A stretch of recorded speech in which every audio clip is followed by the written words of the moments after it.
Hello, hello, hello, what's up, and welcome back to Shack Central, episode 6 here on a Friday afternoon. I'm Donovan Erskine, news editor at Shack News. That's Danny, our community manager. What is up?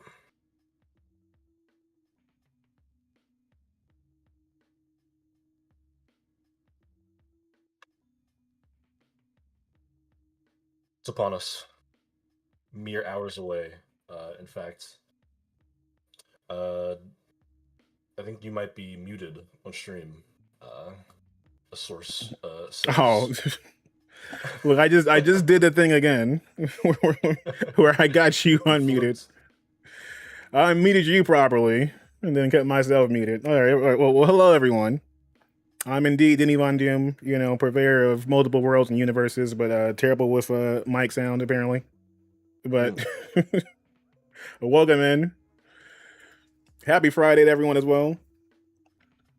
yeah, happy Friday indeed. Your Denny Von Doom, there's a tease for one of the topics we're going to talk about here because I think one of our biggest stories is going to be CinemaCon, a whole lot of movie news, all the big Yes, studios in sir. Vegas did panels and presentations, a lot of stuff we didn't get to see, a lot of people describing trailers to us on the internet, but Yeah. we do have some actual announcements we can talk about, but then I think before we get there, we should hit this rundown. Go Yes, through sir. We got some of plenty of these goodies on that end. There's yeah, plenty going on. some of these quicker headlines, such as God, that meat and popcorn emote trips me out every time. Watching my friend raise up to my face, it's so strange. But that Yo. emote was me yesterday because I went and saw Lee Cronin's The Mummy, which I do have thoughts Oh, on. okay. Yeah, I might get to at some point here. But when I went to an AMC and I used my A-list subscription, which is getting $2 more expensive. This is our Oof. first headline on the rundown. AMC A-list is going up again. I think it went up last year. Yeah, May 2025. Going up another $2. It's gonna be $29 a month now. Uh, Damn. this is what this is what us movie theater regulars use because the way it works is you pay a monthly fee, and you can see four movies in theater, any format, which is a big deal. Dolby, IMAX, whatever, at no additional charge. I think when it came out, it was like the cheapest tier was like $22, 21, and then Hmm. it's like if you live in LA, New York, there's a upcharge because those are just movie cities with all the very nice, extravagant theaters. But now everybody's prices are going up. So it's gonna be pretty much $30 now with tax, essentially on a monthly basis. Still, if you're somebody who goes to the movies as much as I do, worth it because a ticket for the cinema is like $20. So if you go to see two movies in a month, you've already saved some cash. This is like Movie Pass. Yes, this was AMC's answer to Movie Pass essentially. When Movie Pass came out, and they kind of floundered because their business model was ridiculous. I think Movie Pass was like $10 when it came out. AMC and Regal both released their own in-house answers to Movie Pass that were a bit costlier but a bit more reasonable. Regal has Regal Unlimited, which I used to use until they shut down the Regal in my hometown. Which I think theirs was just unlimited movies, no restraints. And this is AMC's where it's four movies a week. Again, Okay. if you go to see literally two movies a month, which I end up usually seeing more, it's kind of paying for itself. You'll see a lot of the cinema people, the movie people use it. And if you do live in an LA or New York where you've got these beautiful, massive fucking AMC theaters, you can get a good dollar's worth. But it's getting more expensive, like everything is. So there's Yeah. that. AMC's one of the what's the term? I guess I don't know if they're a necessary evil or maybe just the lesser of evils or whatever, but they're kind of a shitty company. Adam Aaron kind of sucks, but they're also the only way that thousands of people are able to even see movies nowadays. So, yeah. Yeah. My sister uses the A list and such. That's how we saw Project Hail Mary back when Okay, I did yeah. and stuff like that. So she was like just I don't navigating think the I've seen lines it. and stuff. I'm gonna use my pass, and I'm like, okay, well, go ahead. Like she just stormed through. Was like, yes, no, and our snacks and such as well. Yes, over here. And I was like, all right, you Yeah, came look, I prepared. I accrue my benefits. I got all my little $5 rewards. I can take Yeah, she was money scanning off. away. The phone just Yeah. You go to some theaters, they have like separate lines you can get in, which is a little classist, but they have like faster lines. It's an interesting little ecosystem. But you go to those like movie cities like in LA or New York, you go to a theater, everybody's got it. It's like a way of life. Um, but yes, Halo's getting more expensive. Whoopee. mm, Uh, this one, Another one out of the movie realm, Denny. We wrote about this here at Shack News. The Zelda movie Yes, has sir. wrapped filming. This did come out of CinemaCon. Sony mentioned it was a very quick shout out during their panel, but the film has wrapped what they call it principal photography, right? Which is like the actual filming, right? The movie's not done, it's not ready to be watched, but they've recorded it. It's been filmed, Yeah. barring any reshoots, which could be necessary.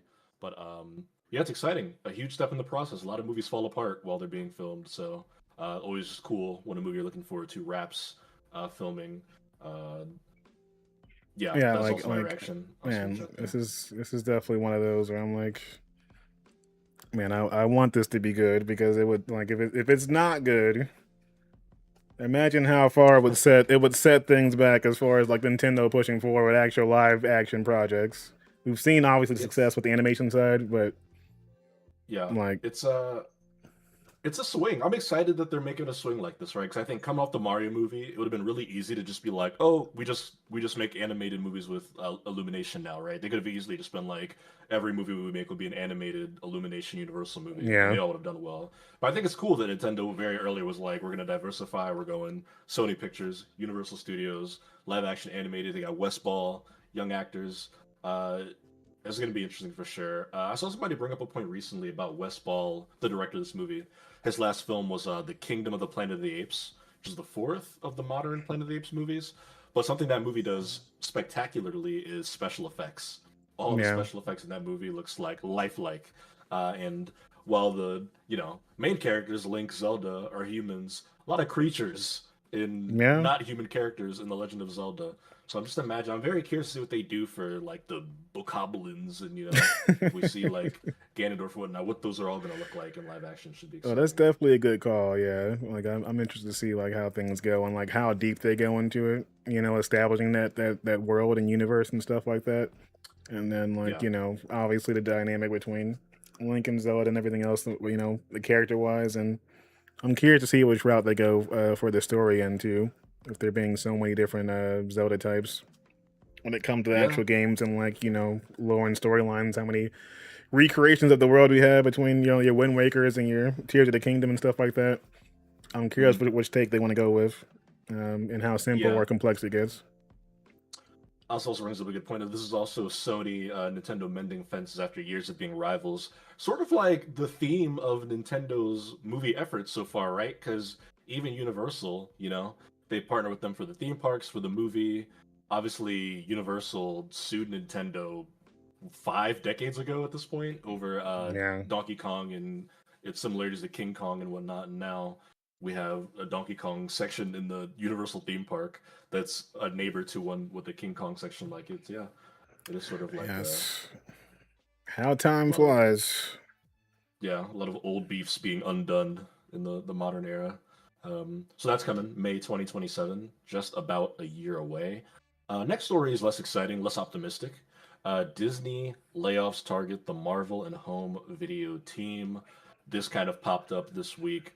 Layoff stories always suck, and it sucks the way we learn about them because in many Yes. cases it's usually the employees that tell us first. It's not these companies. So I think one of the first tweets I saw was an artist who posted and was like, man, in my one-on-one layoff meeting in the room with my Loki mural like painted on the wall here, um, who had done like concept art for Marvel Yeah. for many years. 1,000 employees, according to reports, were affected by this. People in publicity, Marvel, like I said, and then also the home video team. I saw a report that was like the entire home video team is practically gone at this point, except for Skeleton Crew. I'm not true that is. I do know that as of a few years ago, I think Disney outsources their home video stuff to Sony. So when it's like Blu-rays and stuff, I think Sony actually handles all that for Disney these days. But it just sucks, man. I It's a hate these freaking stories. mess. Like seriously, it's especially it being like across the brand and like multiple departments, and then like finding out the way they do, like it's Mhm. trash, man. I actually have the button for that. Gutter Yeah, it's trash. real trash. All right. Especially It in is utter situations now where we're trash. seeing like Mhm. the amount of like the focus on home entertainment being downsized and everything else there. Want to lean in more on streaming, and it's Think. always kind of surprises me to a certain extent when there's so much push and pull on like your physical parks, and stuff like that, and taking home memorabilia and things to remember Disney by. Except when it comes to the actual media side, then you're fine with uh, just squashing that from happening. Uh, it's a strange way of going about things to me. And I have seen mentions as well, like the healthcare side of things and stuff like that, and how like they're moving some of the studios overseas and stuff too, um, where there are more signs of universal healthcare and other things involved to be able to avoid paying employees or taking care of that side of things with benefits. So Atlanta, for example, and some other things are shifting or closing down for the actual production side. So a lot of moving pieces involved there that are not good. Yeah, it's such a mess, and it's like it's salt in the wound when you read headlines like one we covered on Shack News not very long ago when Disney was about to invest $1 billion into OpenAI for fucking generated Disney character slot bullshit in the Disney Plus app, where it's like you've got the money to throw at Sam Altman and the shitty ass content theft machine, but you just can't find the money to pay the artists that have like built this empire of entertainment that you now lord over most of the world. Yeah, it sucks. It really sucks, and also not the best start for the new CEO who just took over. Yeah. That's definitely not a way to build goodwill in your fans or your employees. We're Um, synergizing. It's like, all right, sure. Fuck off. yeah, pretty much. And of course, as all these companies, whenever they lay off people, they're like, "Oh, we're gonna be leaner. We're gonna be more equipped to blah blah blah." It's like, just fuck off. Just fuck off. Leaner by Um, actual less people being involved. We're cutting off the yeah, dead weight, except there are yeah, actual fucking people involved. yeah. All those folks that have families that depended on them, they'll figure it out. But us though, we'll be good. Speaking of being good, Danny, you think Top Gun 3 will be good? It's in the works officially. Tom Cruise coming back. Announcement to CinemaCon. Jerry Bruckheimer is going to produce again. Yeah, like I fuck with Maverick. Especially knowing that there's like the level of practical effects involved. Like I give Tom Cruise credit for that in his films and like may make things happen when it comes to like being able to pull off things from a technical standpoint and stuff like that. I'm not gonna pretend I'm some kind of massive Top Gun fan that really gave a fuck about the movies when I was younger. I did not. Like there were plenty of things I was looking at. Like Tom Cruise was not Wesley Snipes for me. All right, like it was. I was watching the shit out of Blade. All right, there we got a freaking movie from this man. I was watching Demolition Man and enjoying the hell out of it every time. I'm like, oh, this is great. This fucking haircut might be terrible, but hey, having a good time here. So Tom Cruise, yeah, Uh, sure. Mission Impossible, man. I'm glad you're still yeah. doing it, buddy. But this doesn't Look, surprise me though, especially when it's no, no, Paramount no. involved. Paramount involved also Top Gun Maverick, often recognized as the movie that brought movies back after, well, not after, but during COVID, right? When, all the theaters closed down, 2021, they start to sort of open back up, and then Top Gun Maverick is the first movie to make $1 billion Billy. post the COVID outbreak. So often cited as the one that got people to go back to a movie theater en masse. So yeah, it's definitely a movie that has its place in culture, both the original and the 2022 sequel. Yeah, so kind of a no-brainer. Movie makes $1 billion. Hard not to get a sequel these days. Um, Speaking of movies that will probably get sequels, Danny, the Call of Duty movie has gotten a Oh boy. 2028 release date. Are you fucking ready for June 30th, 2020? Summer movie, Call of Duty in cinema. Are you hyped? Uh, I'm something. like, I feel like we're heading towards a point in time where we're gonna see as much military propaganda as possible since like I don't even know when, like Transformers, I guess, like where it's just everywhere. I'm not sure what's gonna happen when this movie drops. I'm sure like the amount of like flag flinging and proud to be Americans gonna they're gonna get the full Hulk Hogan going for this one, but yeah, I wish I could care about a Call of Duty joint, especially in this like it's. I'm sorry, but like the pride factor is not really there for me right now with what's happening in this country. And plus, it's like the game I don't ever fucking play. So If you It's might be able to sell me a bit more on a Battlefield in comparison, but hey, it's like here's the thing. When this movie comes out in 2028, the Call of Duty franchise will be 25 years old. oof. COD is so old at this point. Like, and it's past its prime, right? Like, obviously, COD still does very well. Black Ops 7 was a flop, but still, mostly COD is often a top selling game, top talked about. But, like, if this shit came out in like 2013, you might be looking at like a $2 billion movie. But now it's like everyone's off the COD train. Like, Man. right now, today is the least interested people have ever been in Call of Duty. Today, April 17th. Like, this is Oh the shit. worst Here time we go again. to be trying to drum up excitement for a Call of Duty movie. Like they missed the ball. They missed the ball in this. This movie should have happened at least 10 years ago, and even 10 years ago might have been a few years too late.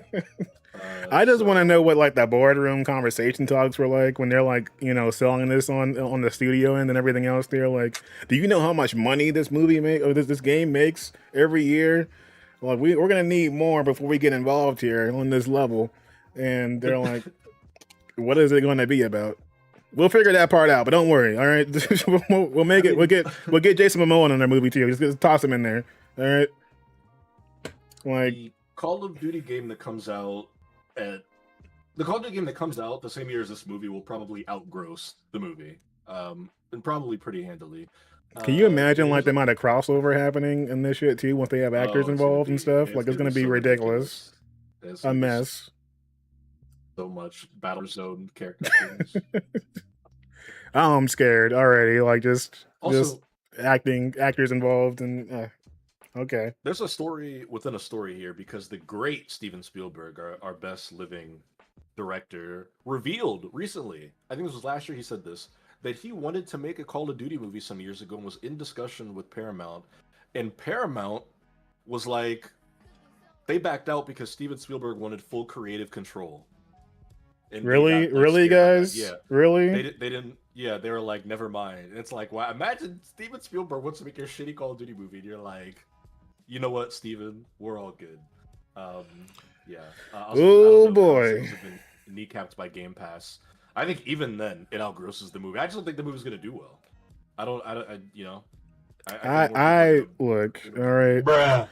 How do you have an idea? You get Steven Spielberg involved. Like, what kind of creative differences are you guys expecting from a Yeah. Call of Duty film where you're gonna say, "Hey, look, all right, Steven Spielberg, you're kind of a hack job. We don't really trust you here to make this film happen in a way that's actually gonna make money. So, I Yeah. don't know, bro. Maybe try a few other projects first, and we'll get back to you eventually." It's crazy. But it's hubris. It's also producers being control crazy. It's these studios thinking that they are God and that no one's vision is above theirs. But it's all right because we're getting a new Spielberg banger this fucking summer. I can't wait for Disclosure Day. He Like it actually just said at CinemaCon that he said every trailer you've seen from his new movie coming out this summer, nothing from the third act. He said he talked to the marketing team. They won't show a single second of the third act of that movie in any trailer hey, or poster. that's a Whatever. flex So right there. I'm locked in. That is a flex. That's only a few people could do that. So yeah, I can't wait for that movie. That's gonna be good. We have another interesting one here. Last of our just rundown before we get into our chunkier stories. Netflix did their earnings release this week, and kind of one of the big stories within a story here, Denny, was that Reed Hastings is out as the chairman of Netflix.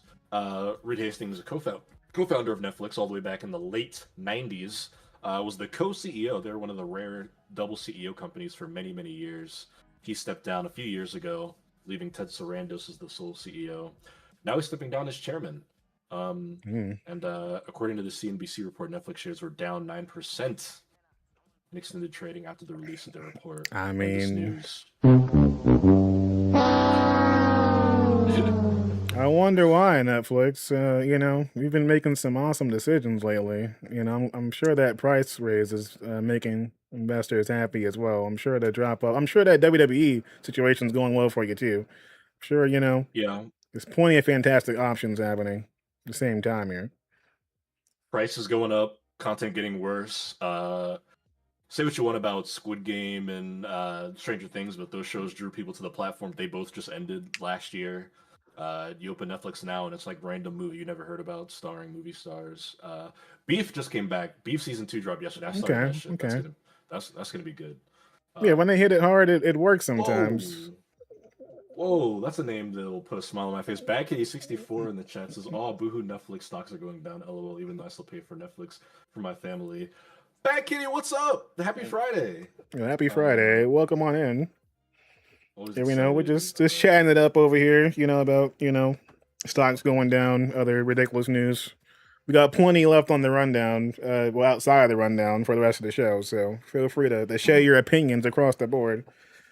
Yes, We'll be please. slanging it around here. Um, Yeah, and you're right, Matt Kitty. Boohoo, Netflix stocks are going down. Yeah, they made $12.25 billion last God damn. quarter, which beat expectations. Yeah, they're making money. I mean, when you charge every household in America $30 to watch Stranger Things with no ads and MLB games that like cut out and miss pitches and whatnot. Look, they said, hey, look, you guys, you showed us the power of K-pop demon hunters. All right, your kids are doing That's dances. true. All right, That's we're gonna true. keep this price Yeah. going up so they can get it going. And I'm like, look, all right, your kids are into Mhm. that so much. Get this Gracie's corner popping real quick. All right, let's do the veggie dance. Make it hit Stupid both veggie dance. sides. All right, Yeah. I mean, free. K-pop Demon Hunters might be like the chosen one that saves Netflix as a company because I don't know if there's going to be an IP more popular than that when the second movie rolls around. Um, They strike but gold, but it feels like accident sometimes. a huge accident. A movie that was made by Sony, that Sony Animation made, and then Sony Pictures was like, we don't know if we want to put this in theaters. It might not do well. We'll sell it to Netflix, and then it's just the biggest movie of the year. When have we heard that Um, one? Yeah, and it's like it's almost like these executives are out of touch. Who would have thought that an animated movie by the people that animated Spider-Verse about K-pop, one of the most popular and fastest growing genres of music in the world, starring catchy pop songs, would have been a hit. These people just don't know what they're doing. They're just releasing shit, seeing what happens. And then they Um, give you like the conversation afterwards at the investor meeting and stuff. Like these kind of things can go this way. Sometimes it's just we have a strong lineup, but it can be confusing what the audience actually wants sometimes when it's currently fluctuating and changing constantly. And our current times here, and it's like, all right, bro. The people tell you over and over again what they yeah. actually freaking want, and it's like, well, hmm that's not making us as much money, so we're not going that route or direction. The only thing they're fucking confident in, like, like, only thing I feel like people are confident in from like a company standpoint, not even Netflix, like Sony, hmm Spider Man. That's pretty much it. Like, they know what That's Spider it. Man will sell regardless of what There quality it are is. Yeah, you're right. There are so few IP in the modern entertainment landscape that are surefire hits when it comes to like good or bad. This thing will probably make money, and Spider-Man's on that list. Uh, Pokemon's on that list. There's like five or less things at this point. Because I'm not even confident saying like Star Wars and Marvel are on that list at this point. They're like on the decline, at least financially. We'll see this year. They both kind of movies coming out, but yeah, you're right. Spider-Man's one of those big hits, and then I'm glad you mentioned Spider Man because that is actually going to take us out of our rundown and straight into our big lead in story. Oh We've already yeah, talked CinemaCon, but one of the biggest stories out of CinemaCon was we got four new images from Spider Man Beyond the Spider man. Verse. I'm Oh my I'm gosh. I'm freaking hyped for this. Sony, I you can do can't a lot of wrong, but look, okay, I can take just some of do us a that little if bit you right.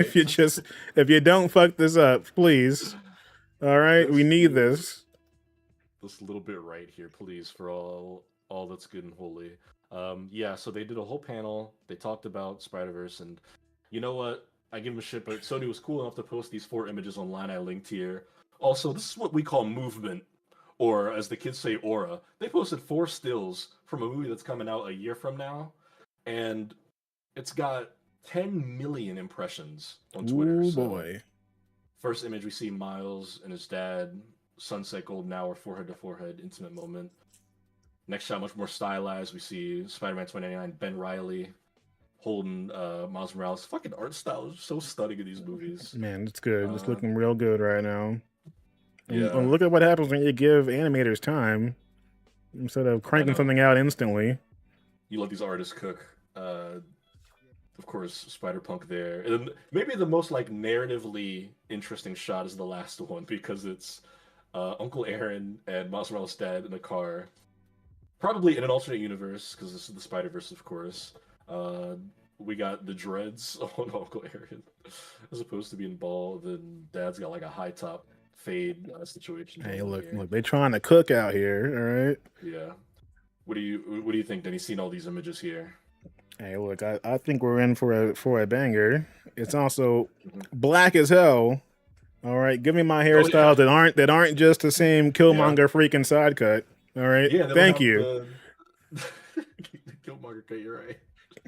It is thank you for authentic. changing it up some here. All right, Yeah. seeing What are actual haircuts concepts? happening, a real fade. All right, a lineup.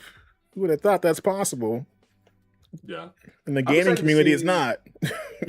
No, no, we got that. We got that Killmonger cut going strong in video games. I'm excited to see the brothers interact here. Uncle Aaron and Pops. We don't see them a lot together, at least in the Yeah, original no, for Spider-Verse sure. movies. I'm also But curious to see what is going to happen with like if there's we got multiple versions of Miles, obviously, and stuff like that, and yeah, that kind I of mean, breakdown. Like it's going to be interesting to see like that dynamic, like when they actually face to face. yeah, Across the Spider-Verse, a movie that's about to turn 3 years old or already turned 3 years old, ends in a cliffhanger. Yeah, Like when that movie ended, I mean, talk about a 5 out of 5 star movie, 10 out of 10 masterpiece. But that movie ended, and I like stood up in the theater and wanted to like clap and cheer. I was like, bring me to like whatever fucking year the next movie is coming out, give me all the because things, please. All right, we're all in the theater, just like yes, a Sony Spider-Man movie that doesn't suck. I don't yeah. care if it's animated. Um, Yes, we did the thing. I mean, I would say it's better than several of the live action Spider-Man movies. It Hell is yeah. incredibly good, dazzling to look at. I own them both on Yes, 4K yes, Blu-ray. indeed. Just looking at these images makes me want to go sit down and just watch them both again. They're just phenomenal movies. You can pause any frame of a Spider-Verse movie and make it a wallpaper. Um, yeah, I'm just so ready. I'm probably gonna cry watching this for many reasons. It's gonna get emotional, yes, but also because Yeah, like the writing's good. All right, they actually the develop their writing's good. characters. Like, like you get the like those some of those lines. I'm like, ooh, this is definitely something Yeah. my dad would say to me. And like, there's Mhm. that kind of energy is there.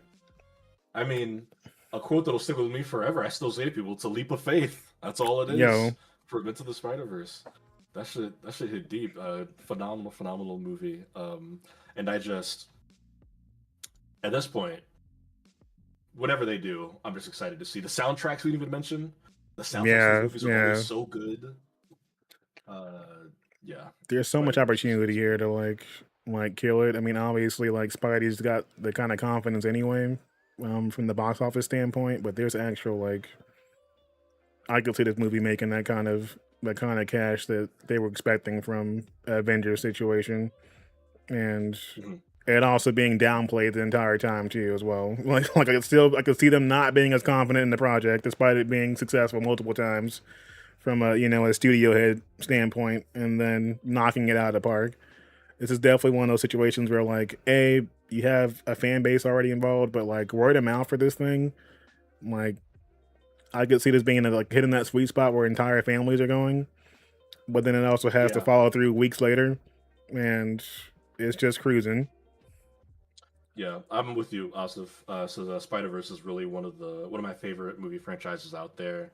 That chase scene with all the Spider-Man, the last movie was so amazing. It is. It's like a showpiece of animation. That scene from the last movie. It's like imagine going back to 1990, like five, and showing the Pixar devs who were working on Toy Story, the chase sequence from Across the Spider Verse, Man, and their eyeballs would like probably roll out of their faces. It's such an achievement in animation.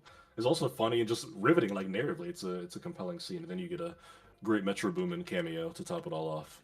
Um, yeah, what a movie. Then we got some other interesting stuff here. They're doing an Oceans prequel. That Oceans, yes, like Oceans 11, 12, George oh Clooney. boy, And it's coming out next year, and we got some stars in this shit. It's going to star Margot Robbie and Bradley Cooper, and it is a prequel about Danny Ocean's parents at the 1962 Monaco Grand Prix. Um, which, look, say what you want about franchises, on the surface, I mean, I like Margot Robbie in movies. Yeah, Bradley Cooper is a good actor. He's actually going to write and direct this one too. Um, a 1960s period piece with the Monaco Grand Prix. Obviously, it's going to be some sort of heist. Uh, that could be interesting. What do you think about this? yeah. That piece is Like fantasy. I'm a fan of the oceans films to a certain extent, but that's obviously it's always a big factor is the casting.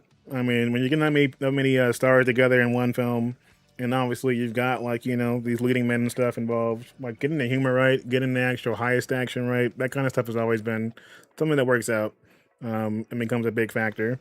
I think there's potential here for it when you've got this kind of star power involved. Like, yeah, it could work out. And then the Monaco Grand Prix that's a really cool idea. I feel like they really kind Yeah. of bring this together in a way that can pull off potentially. Um, Mhm.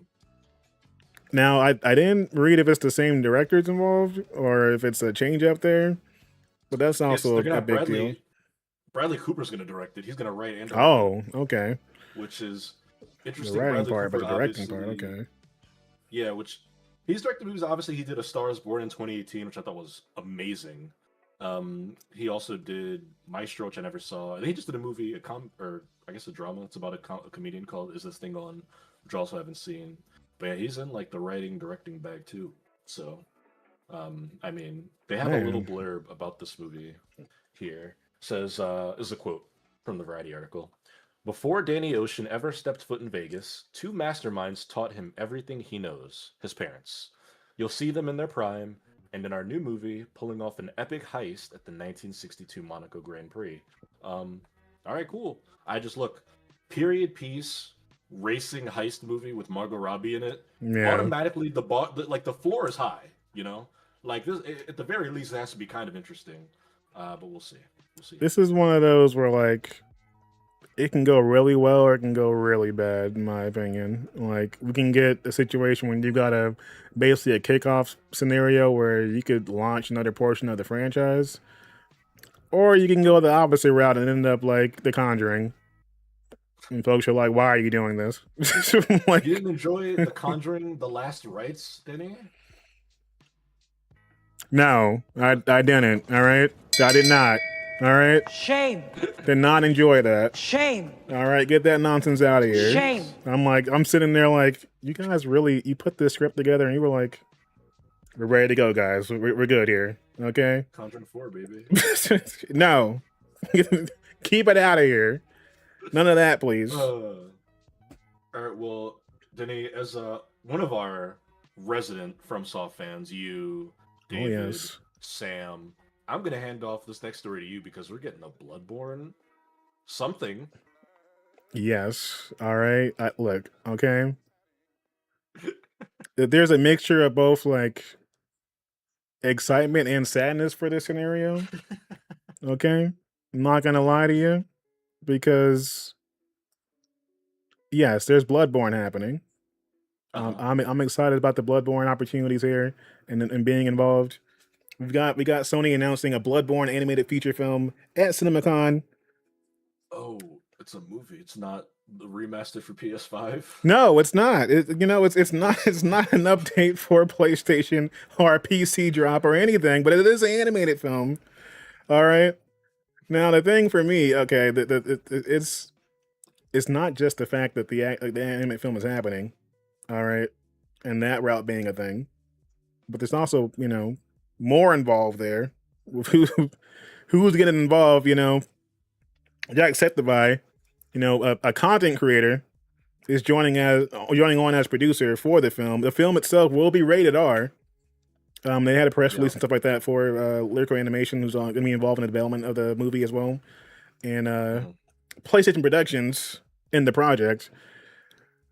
We don't have the story and plot details yet for the project either, but man, I have mixed feelings about this because you've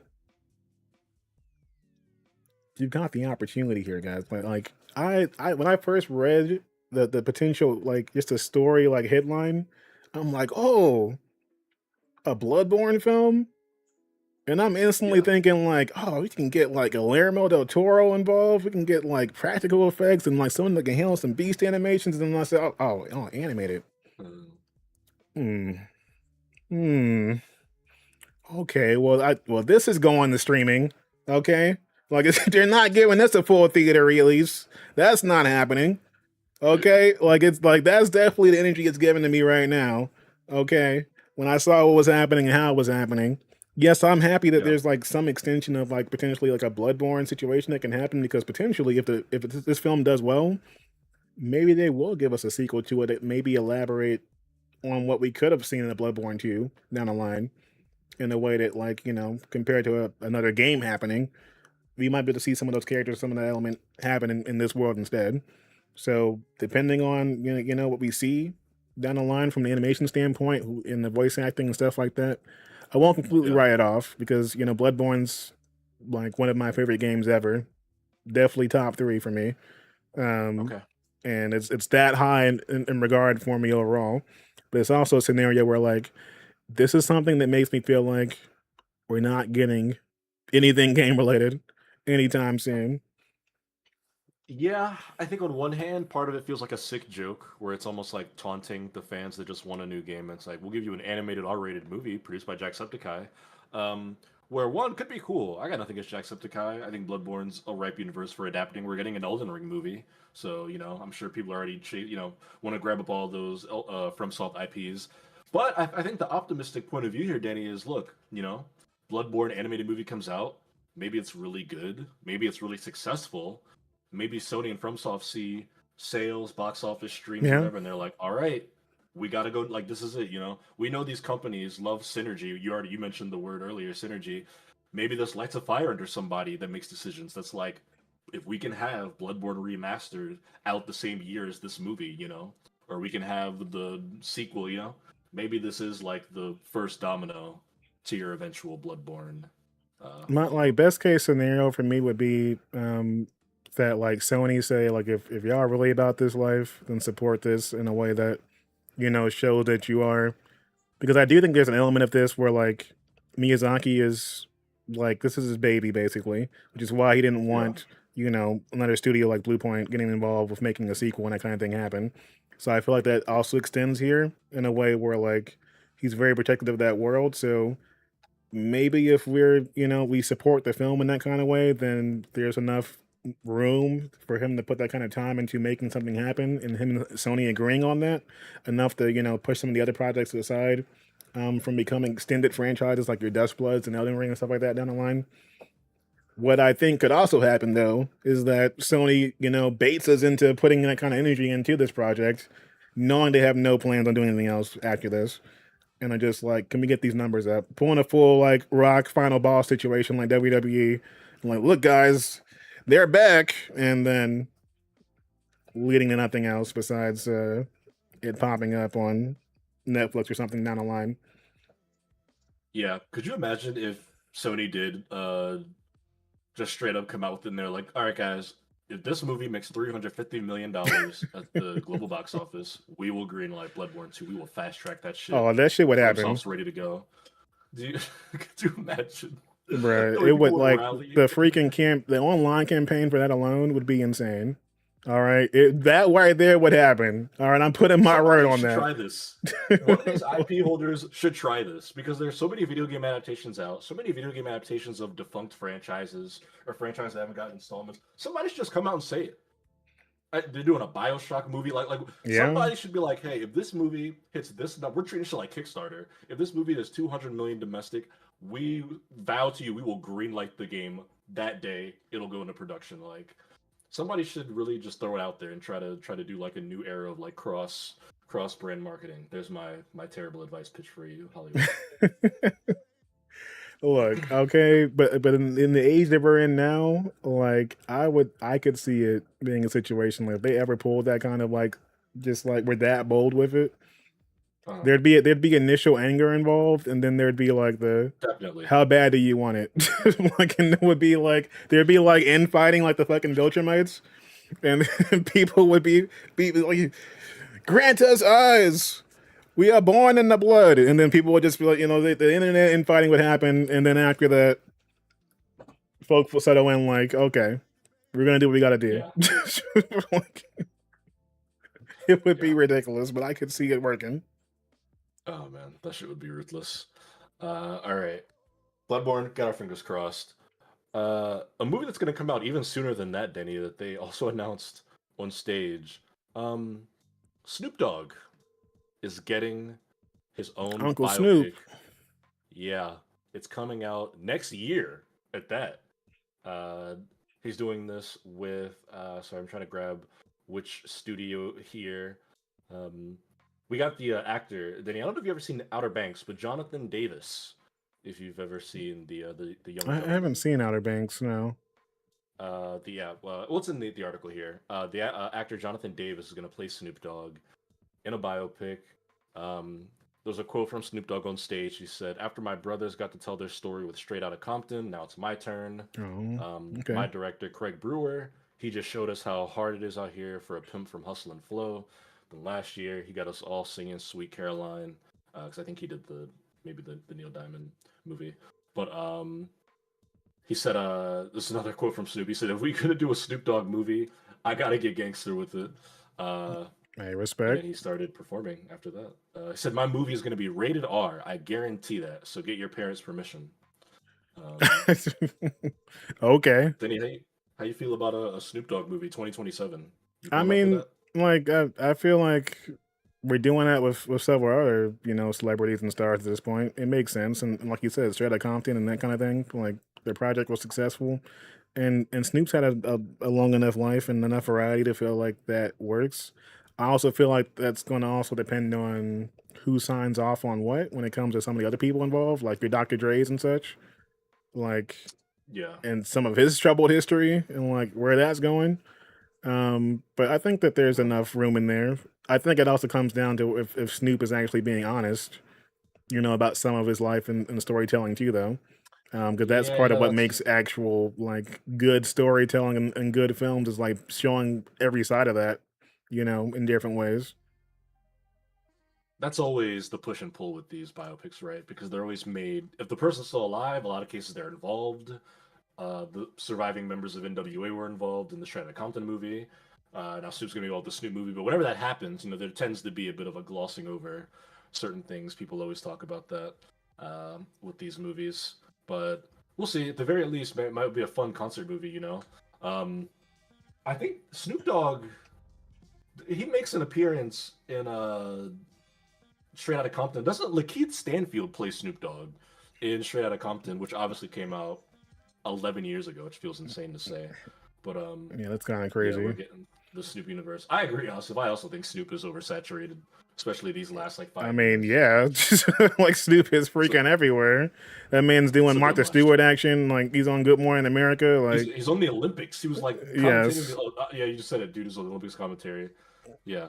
I'm surprised they Um, didn't bring him back for WrestleMania again at this point. Like, yes, that man's somewhere everywhere. But I'm not surprised by this news just because, I mean, look at Michael right now. Like, they're making a full two-parter happen in the Michael film yeah, and stuff like that. So, like, as just far making as a lot of money. like making that kind of cash happen on the film side, it makes sense to a certain extent because like biopics can be successful and then they also can lead to like award buzz and stuff like that too if you do it right.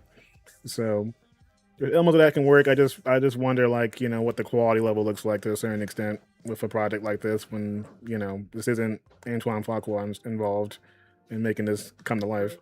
So we'll see. Yeah, that'll be an interesting one to follow. But if nothing else, my parents will be interested when that comes out. Uh, a movie I'm gonna be interested in that I'm fucking locked in. Opening night, Thursday night Oh premiere yeah. showing. Zach Cregger's Resident Evil movie, which is coming out later this year. This is one of those stories where I get jealous of the MFers that go to CinemaCon because they showed footage of this movie, but it was only for people there. Um, but Zach Cregger's Resident Evil movie is coming out later this year. As he has said, it's not a story based on the games. He's not like adapting Leon Kennedy or Chris Redfield or any of the characters from the games. It is his own story set within that world. Yes, Becky, there's another one, but this one could be good. It's from a new director. It's the guy who made Barbarian, awesome, and Weapons, awesome. Yeah, yes, that's why I'm Uh, very excited, Bad Kitty. It is not it is yeah, not the previous Resident Evil scenario here. but I believe I need to find. There was a story thing, pretty much telling us what this new movie's about. Let's see. I believe it's about a like a medical. What do you call people that like deliver medical supplies? Like a courier sort of thing. Yeah, Like a person is like trying to deliver medication to a place, and then it's like zombie breakout, shit goes crazy, and now he's trying to like escape the city. And somebody compared it to a horror Mad Max, which sounds insane. yeah, But that in it's itself this sounds like guy. a crazy description.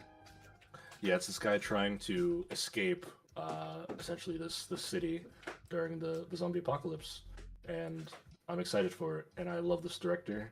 I have optimism for it.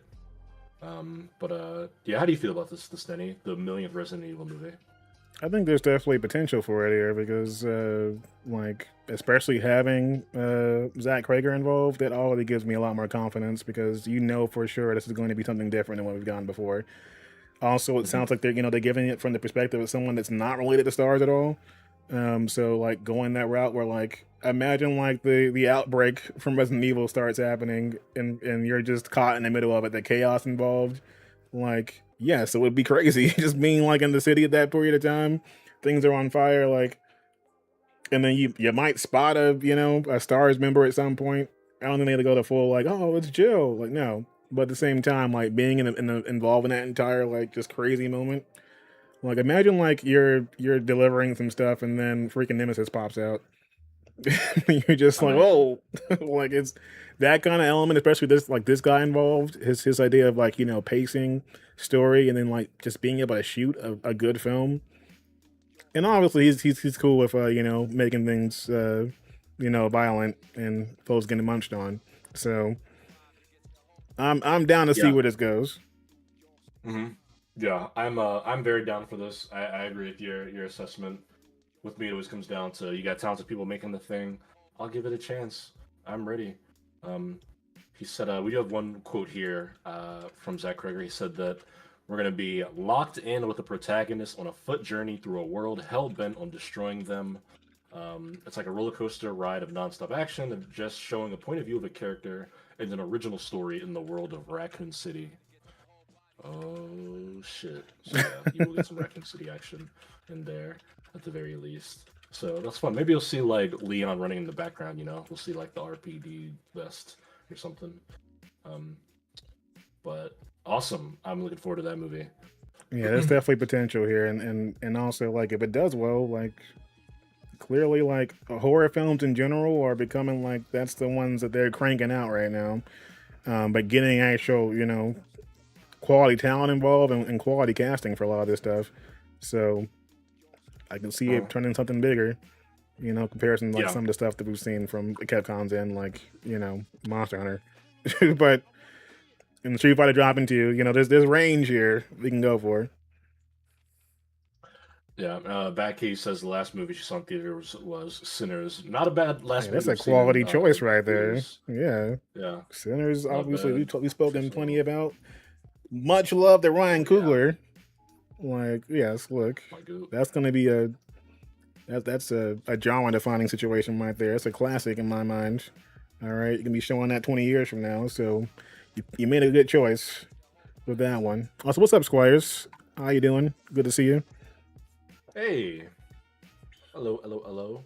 Uh, yeah, yeah. I'm very much looking forward to it. Also, we have a good like Zach Kreger adjacent spin to this next story because Weapons, which Zach Kreger made, is Mm-hmm. getting a spin-off called Gladys about Aunt Gladys. I think the movie's called Aunt Gladys, which is about the character Aunt Gladys from the movie Weapons.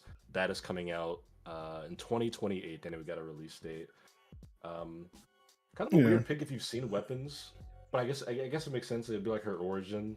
or something. Yeah, they said it Uh, would be like a full like prequel situation, and also like potentially like elements of that could lead into a so weird. franchise scenario as well, since there's elements of that too that may branch out besides her involvement. Um, which we're seeing a lot of lately, a lot of like the Better Call Saul energy for a lot of this stuff. Obviously, I should on The Conjuring earlier, but a lot of that kind of thing going on where it's just a lot of you guys love this individual character. We're gonna give them a whole different scenario here, and then rewrite some other things that might have happened in scenes we didn't see, which the Saw films are known for as well now. Um, so there's a lot of that happening right now where you have a hit that is definitive, and folks get involved and they start asking like, when is more coming? This is all planned, right? And it's not. One I didn't put on here, but for example, was that Long Legs is getting another film. Oh, that's right. They did announce that there's gonna be And I yeah, was just staring at it like, why? Okay, cool. yeah. Nick Cage That's is gonna Nick Cage. Yeah, let's get some more of that in there. that'll be an interesting movie for sure. We also got some new stuff for Clayface. Comes out October 23rd. They showed trailer for people at CinemaCon. Apparently, his like face falls off. We see the guy's a human, like his face falls off in like a shower or some shit. Looking forward to this. Feels weird that we're getting a Clayface movie this early in the DCU, but why not? Why not? I think when you've got James Gunn involved, it makes sense to me because he wants to show the That's diversity true. as far as the actual lineup, especially when you've That's got back to back Superman related projects happening year on year. But you're not moving towards a Justice League scenario. You also don't have a Batman ready, and then the Batman isn't ready either. Um, Either that or Brave and the Bold, and so you want to show some darker elements in some way. This is definitely the kind of project I feel like could hit a sweet spot like a Wonder Man did if they are doing it the right way. Because Clayface is a tragic and horrifying character, but also one that like doesn't get that kind of shine outside of like an insane sequence in Batman the Animated Series, which people still look at today and just like, whoa, this is crazy. How is this part of the show? And it's like, you know why? Because they got the same the same animator involved from Akira. That's why it looks freaking crazy when he's yeah, going really. insane and just transforming into 30 different people. You can't control it anymore. It's terrifying. It freaked me out as a kid. I But did not know that. I thought it was the Akira animator. yeah, they brought him in because they couldn't do it. The local team couldn't do it the way that they wanted to. And they're like, oh, you know what? Well, you remember Tetsuo freaking out? Well, we could do that too with Clayface. Huh.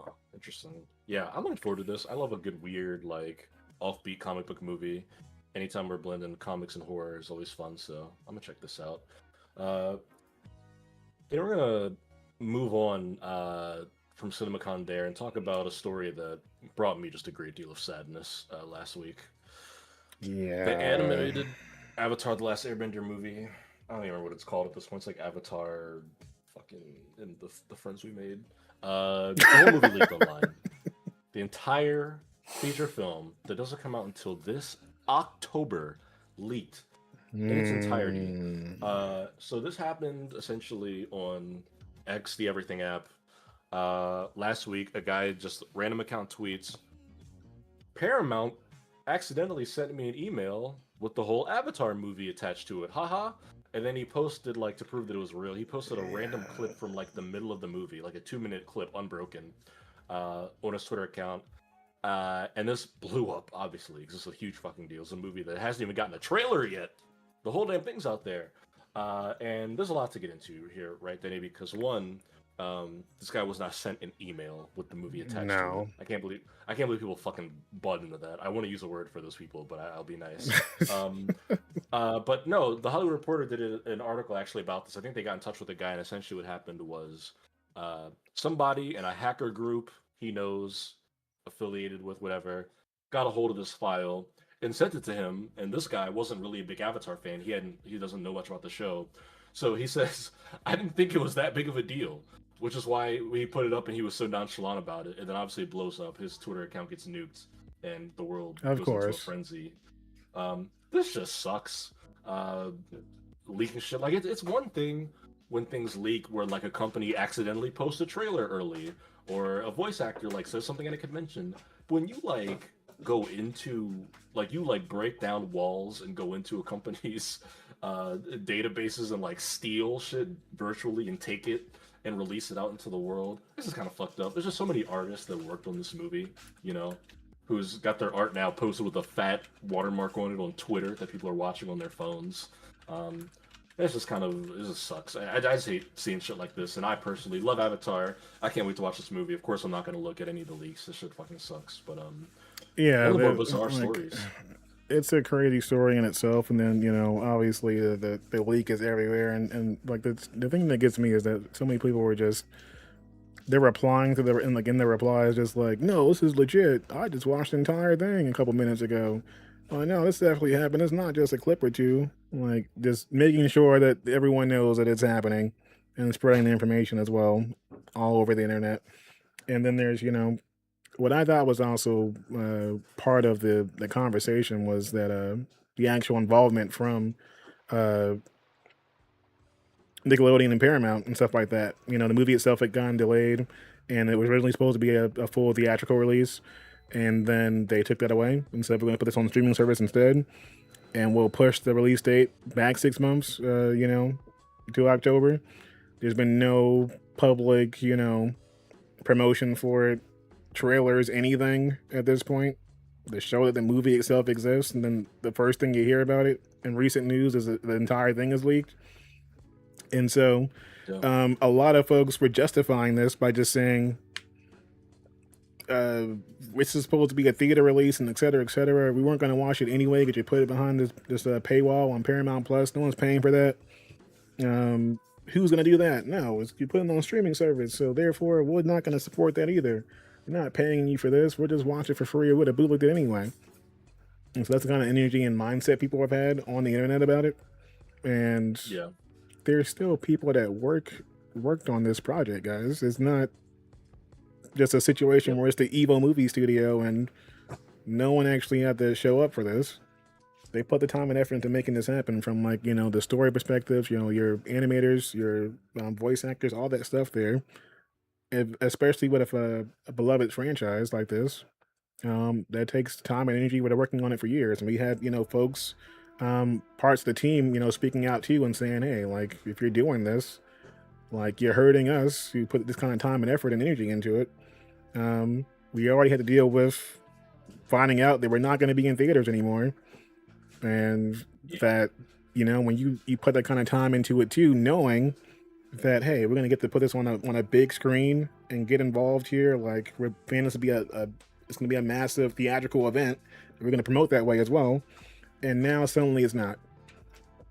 And then on top of yeah. that, you add additional bad news where like we got some random guy on the internet saying, "Hey guys, I got this here," and everyone's like just piling in like and like, oh, he's probably just trolling, he got something and blah blah blah, and everyone's in the comments just like, no, actually it's the entire thing, I just watched it on just a whole line of people just saying it back to back to back, and I'm like, you guys are freaking idiots. Like, Yeah. no, it's real proof here. I got the just screenshotting the shit with the full 2 hours or whatever on there. And I'm like, all right, guys, like really, we're doing this? You have no Yeah, shame at all? Okay, cool. and you're right. I'm sure that people are frustrated that this thing's going to Paramount. It was really supposed to be in theaters. I'm frustrated that it's not going to be in theaters. I feel like it deserves to be a Yeah. theatrical release, but this isn't the way. You're trampling on so many people's work when you do stuff like this. It's just frustrating because when stuff like this leaks, once it's out there, it's out there. Like Paramount can do all the copyright takedowns and Yeah. lawsuits and shit. This shit's out there.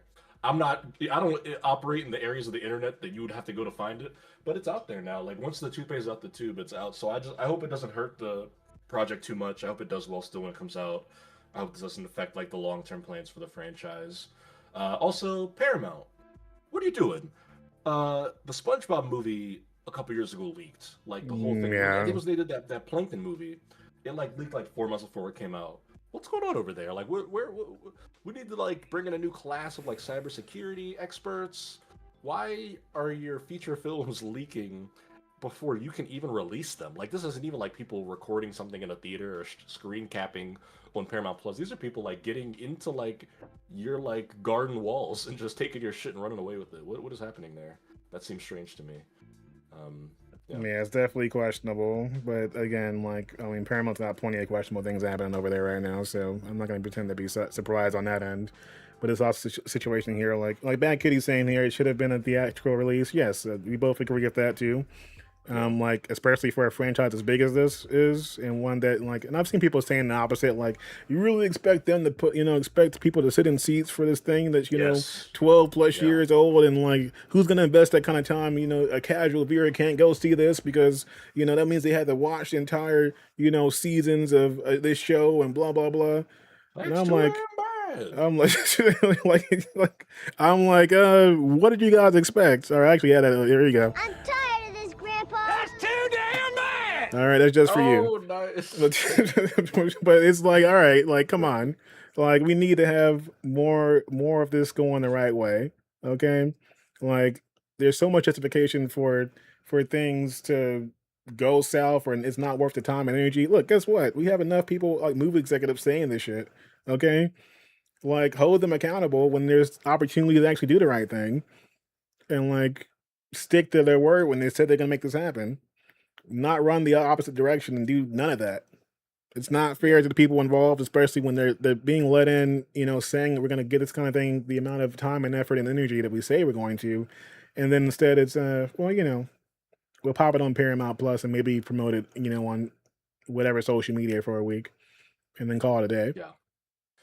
Bad Kitty, you're preaching to the choir, so we need more movies in theaters, man. Yes, we do. I'm right there with you. Squire says, watch another episode of this last night. Such good banter and voice work. Oh, God, I'm just jealous of anybody getting to watch through Avatar: The Last Airbender for the first Yeah. time. One of my favorite shows ever. I rewatched the whole thing during COVID with my brother. It was his first time watching, and I was like, this shit was just fucking peak. This Yes, shit was so sir. good. It holds up Um, well, and then there's so many details between each season, and then just the way they actually use the bending and stuff over time, um, character yeah, development and stuff like that. And people wanted to see that from this film, where people are later on in life, and then also what this means for the franchise moving forward and stuff like that. There's people that are exactly. younger than us who've grown up with the franchise too, and this is their lead into some of that stuff that they may have gotten into now, from an anime perspective, or like other elements of like creative franchises and stuff like that too.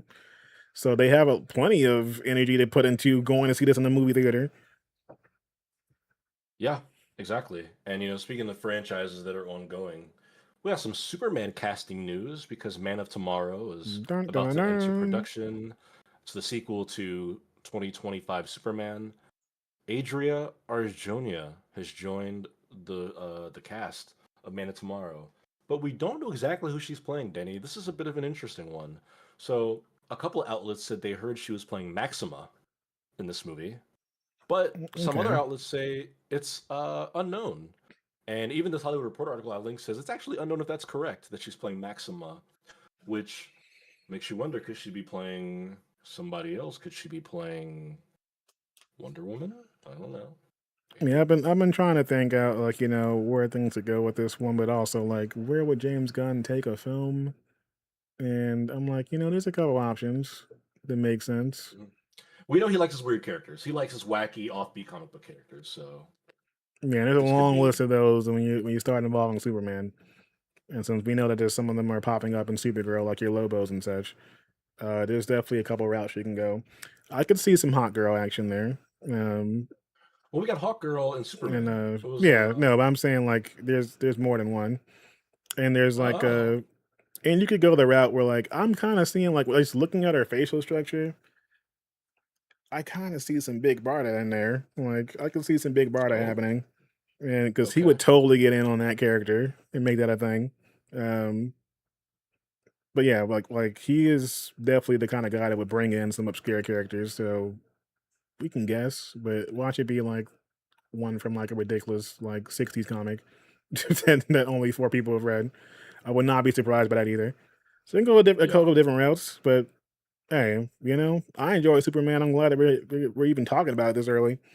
Um, yeah, Getting some of that kind of thing going. What would be interesting to me would be like I do like when we're leaning into more female villains, and getting more of that kind of energy into things. Because you got your sure, dude bros and such, you got your Lex Luthers and stuff like that too. But I would love to see more of the female crowd get involved from like the comic end.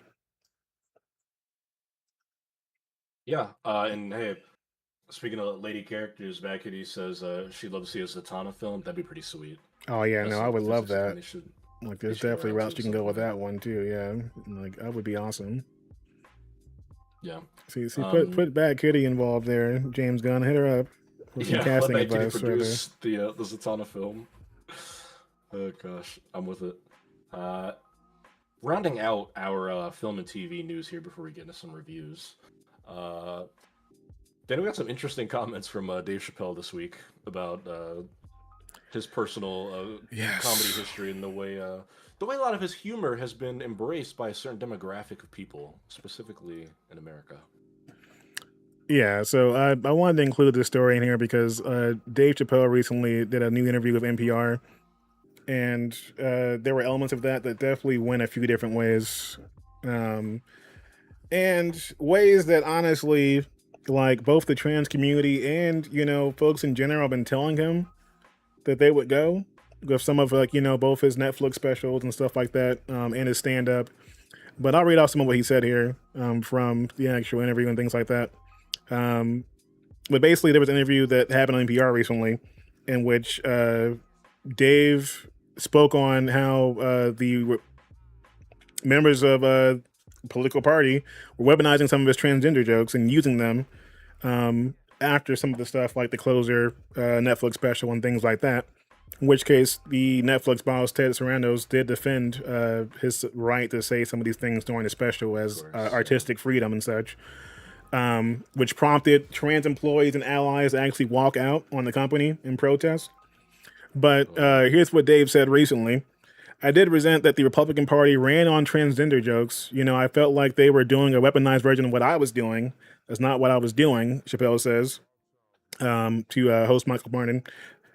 I'll give you an example before I learned the phrase.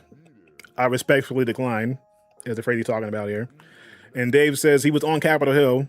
I was on Capitol Hill when everyone ran up to take pictures with me from every congressional office, and I just take pictures with everyone, whoever asked. And I didn't ask how they voted or what they voted, their voting record was, or any of that kind of stuff. At first, it was CBC people, and he also said, then here comes Lauren Boebert, and she said, "Can I get a picture?" And I already taken 40 pictures with folks and didn't want to say no in front of everybody, so I didn't know the phrase "I respectfully decline" at the time. So I just took the picture, and then she posted the picture before I could even get from there to the show, and says something to the effect of, "Just two people that know that it's just two genders." Just instantly like weaponized or politicized. So I got to the arena and I lit her ass up for doing that, and she should never do that to a person like me. Now, that's been said. All right. He said it's in the interview and everything else here. But, Dave, you know what's going to happen here. All right. Yeah. Like, you gotta, like, he's too smart of a guy at times for me to believe he doesn't know where this can go. And I think that there's Yeah. elements of that too, where like he felt like he couldn't say the things he wanted to, and he let that run a course that led to more danger and more just issues across the board in a way that wasn't helpful for anyone. Now I'm going to play another clip from NPR here before we get into just a little bit of a discussion here. But I had to bring it up because it's hitting both the timeline and everything else here and some of my friends and stuff like that. But it's also something that has been a long time coming in different ways. But he had another part of his interview here, which I'll just play some of because the man has doubled down in a way that I'm like, what is going on here, buddy? I'm like, let's break a little bit of this down. So I'll put it up here in a second. All right. Make sure I got the right actual sound here. Okay, I believe that's correct. Let's see if it's yeah, okay. All right, so here's what he had to say as well on this end. So I'll play it here. Punching down, like you are not a trans person, and there are people who feel like it's different when you are part of the group that has been attacked, hurt, demeaned, etc., and then if you're outside of the group and you're having commentary about it, it causes feelings. And what do you say to people who feel that in some occasions you're punching down? Well, okay, this is a conversation that You're bored by, sick of. nah, yeah, I'm not sick of it. I don't want to be dismissive to that sentiment, but I don't know. That's a tough one for me because so much of that was a media phenomenon. What was happening in actual life versus how the media was reporting on my show. And I feel like the way they reported on that show was rage baiting to some degree.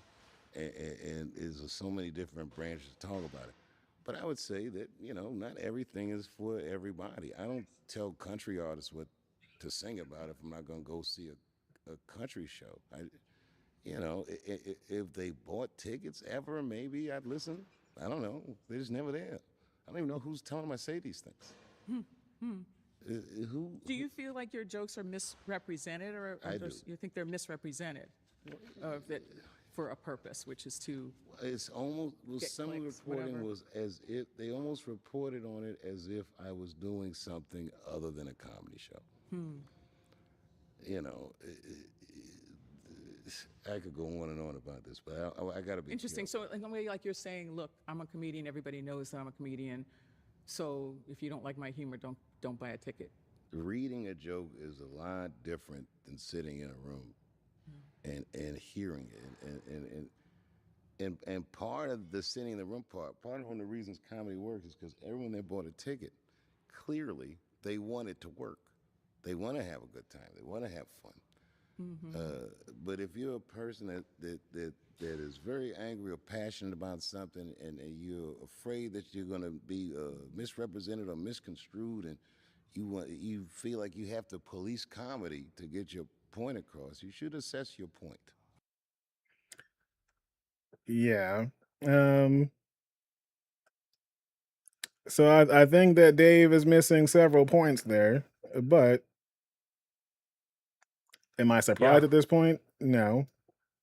But it's one of those things where, like, don't sit there and act like, you didn't know was going to go this route when, People told him. That's what the whole outrage was about. People told him that that's what yes, happens. People weaponize this stuff, and they act like everyone was being annoying about it or like trying to. It's the classic thing that everyone has done in this like the last 10 years, especially in this post-Trump era. We've seen Elon Musk do it, where they're like, "Comedy's illegal. You can't say anything funny now because people don't like it when you're funny." He leaned into that with his responses, where it was like, "I can say what I want, joke what I want." People were trying to be. Um, Educational, telling him how this harms people in real life, and he was dismissive about it. And even in this video, yeah, I mean, he says like, I don't want to dismiss the matter, but he's still kind of being like, leave me alone. is really the summary of what he's yes, saying there. like it's one of those scenarios where, like, now that you were okay with applying things in a different way when you're not part of the marginalized group that's being made fun of, but when it comes time where people have on it, like you said, they told him multiple times about why this is an issue, and your response is doubling down pretty much in every way, shape, or form, and then acting like, hey, comedy is comedy for a reason.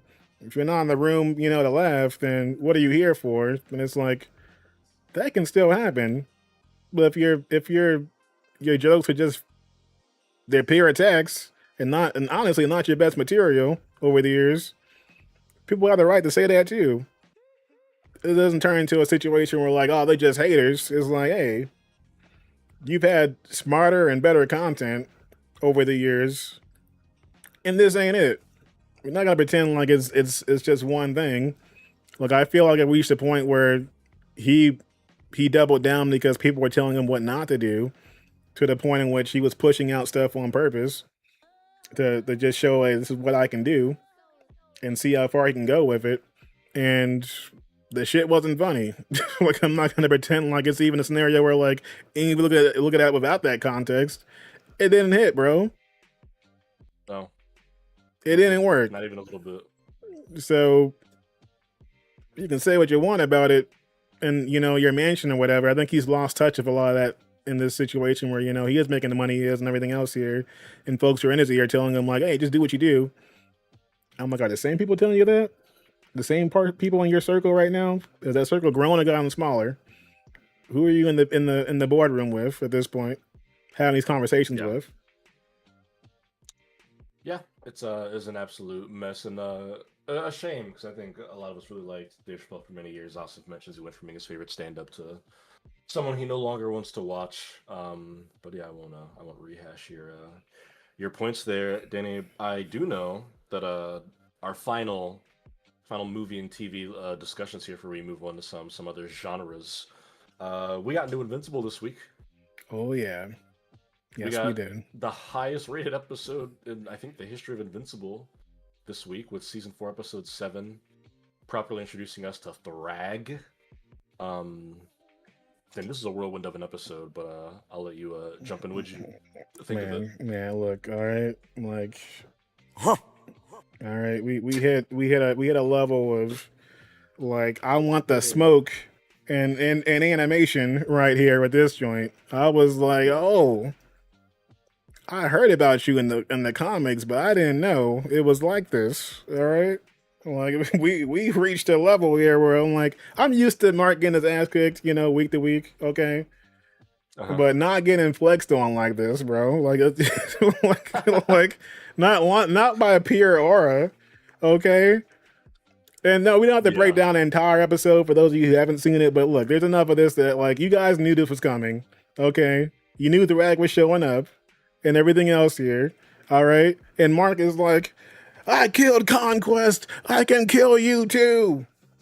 And this man said, show me. Bankai. All right. He said, show me. He wanted all the smoke. Okay. And and then nothing. Like when you know what's real when they give you like a full blown like animation, transition spot just for someone punching you in the face and having no impact. like somebody animated the entire shit. I mean, there's a punch earlier where someone tries to hit him, and this motherfucker turns into Goku and does the like slide back without moving his body, like instant transmission 2 feet out the way. And when that happened, I was like, oh, it's gonna be one of those episodes. I think everybody should leave immediately. Bruh. Yeah, so this shit was fire this week. Good Lord, I was feeling secondhand embarrassment just from watching this shit. I'm like, damn, guys, like really? I went. You sure you're prepared for this? Because I don't think you are. Clearly, I went from feeling afraid for everybody on the show to just like a feeling of like shame and defeat. I was like, bro, we gotta get out of here. Bro. Like someone save them, please. Yeah, we gotta get out of here. like I'm just like, did they not tell you that like my man's Nolan told y'all beforehand, stay together. Okay. Yeah. We're not taking any of this shit on one-on-one because he already knew. He already knew, bro, what was gonna happen. And y'all just were like, I can take him on. We'll make this happen. And like, look, okay, like before I even break this down some more, right? All right, I'm gonna put this up on screen because, all right, because like the memes have been out of control. All right, the Invincible memes have been out of control lately. All right. And someone said Thrag sat on the throne, aura farming, like he was about to drop the hottest album of 2026, the Grand Regent. And they had a track list here, All Is Ours, the intro. Viltrum's Empire State of Mind featuring Jay-Z. I like that it's still featuring Jay-Z. Not like the character from Invincible. It's still featuring Jay-Z. Get Thragged. Invincible, Divisible, mark this. Fur coats and hairlines featuring Drake. Graffiti featuring Tyler, Billie Eilish, SZA, and Tim's. All right, we're grabbing artists from all over the universe. Without End, Argyle tribute. All right, just going in. All right, like, oh god, somebody said the safest man on Viltrum is Thrag's barber. That man's not going anywhere. Bro, it's been a hilarious week since this episode dropped. I've been cracking up. Like So they were like, Mark asked Nolan, "How can we beat him?" And no one just said Mark. He didn't give a straight answer to the shit because he already knew it wasn't happening. You see the picture? It was like it's the kid from Meet the Robinsons where he's like looking out the window. He's at the window. He's looking like this, and it was like Nolan when Mark asked how they could beat the rag. He's looking back at him. Bruh, I haven't seen the ass whooping like this in a very long time. Like when somebody is warming up a punch and creating their own fucking tornado vortex from the strength of the fucking punch. All right, bro, this right, gravity. Bruh, I'm sitting here like, what the like, and you know it was strong because it was pulling Nolan in. He's like, whoa, oh, I can't. He punches this man into orbit. All right. Yeah. Crazy. That was distressing. That was a distressing 50 minutes of television, and the end is only scarier, teeing up the finale, season finale next week, which I'm going to be watching at this point, standing in front of my TV with my arms folded like it's a football game, pretty much. Yes. Waiting to see what happens.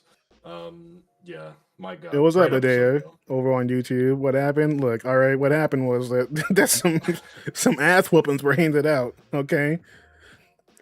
Like I mean, I understood like to a certain extent because I know that like Nolan's like he's like 1,000 years old or something like that, and then you've got Thrag, who's like closer to like probably like 2,000 or something like that in the mix, and he's been pretty much born and made to be that genetic weapon and such, over the years, like being like, and they show different elements of like the Viltrumite Empire and like what happens after the Emperor goes down and stuff like that too. Which also thought was fucking hilarious when they had like when like they had the Viltrumite kids just jumping each other. It's like stomp him out, yeah, get in there. Like I'm like, damn, all right.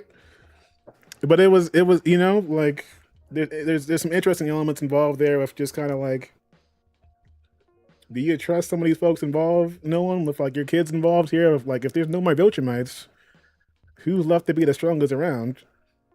Yeah. And like, can you answer that question right now? Can Mark answer that too?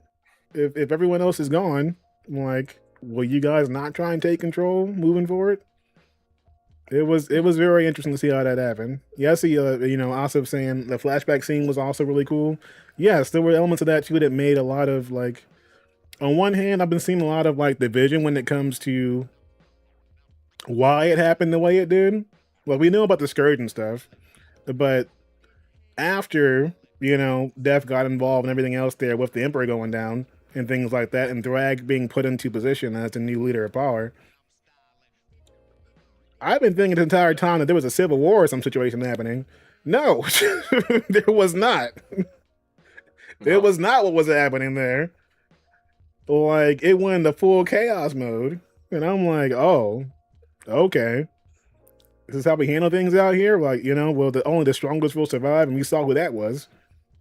But at what point did it turn into, I don't know, Viltrumites, maybe you were involved in your own population decline. Like, yes, the strongest of the strongest will make it on here, but you got a Saturn ring of corpses around your planet for a reason here. And it ain't just a Scourge. Yeah. That's a hot goddamn mess, but man, that episode was fucking crazy. Then another comic book based show dropped an episode this week, Daredevil Born Again. Oh yes. I'm not actually caught up to episode 5. I've seen episode 4, so you'll have to give me the rundown on this one. Yeah, it's the finale next week. We're locked in for it. But Denny, how you feeling about Daredevil this part through the season? So, Daredevil, all right. I'm gonna be completely honest with you here.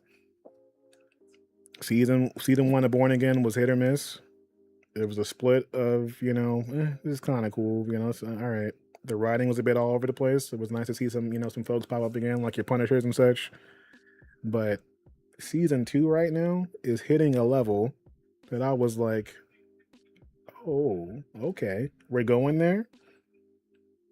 And they just to tell you a little bit here, they give you a full flashback this episode.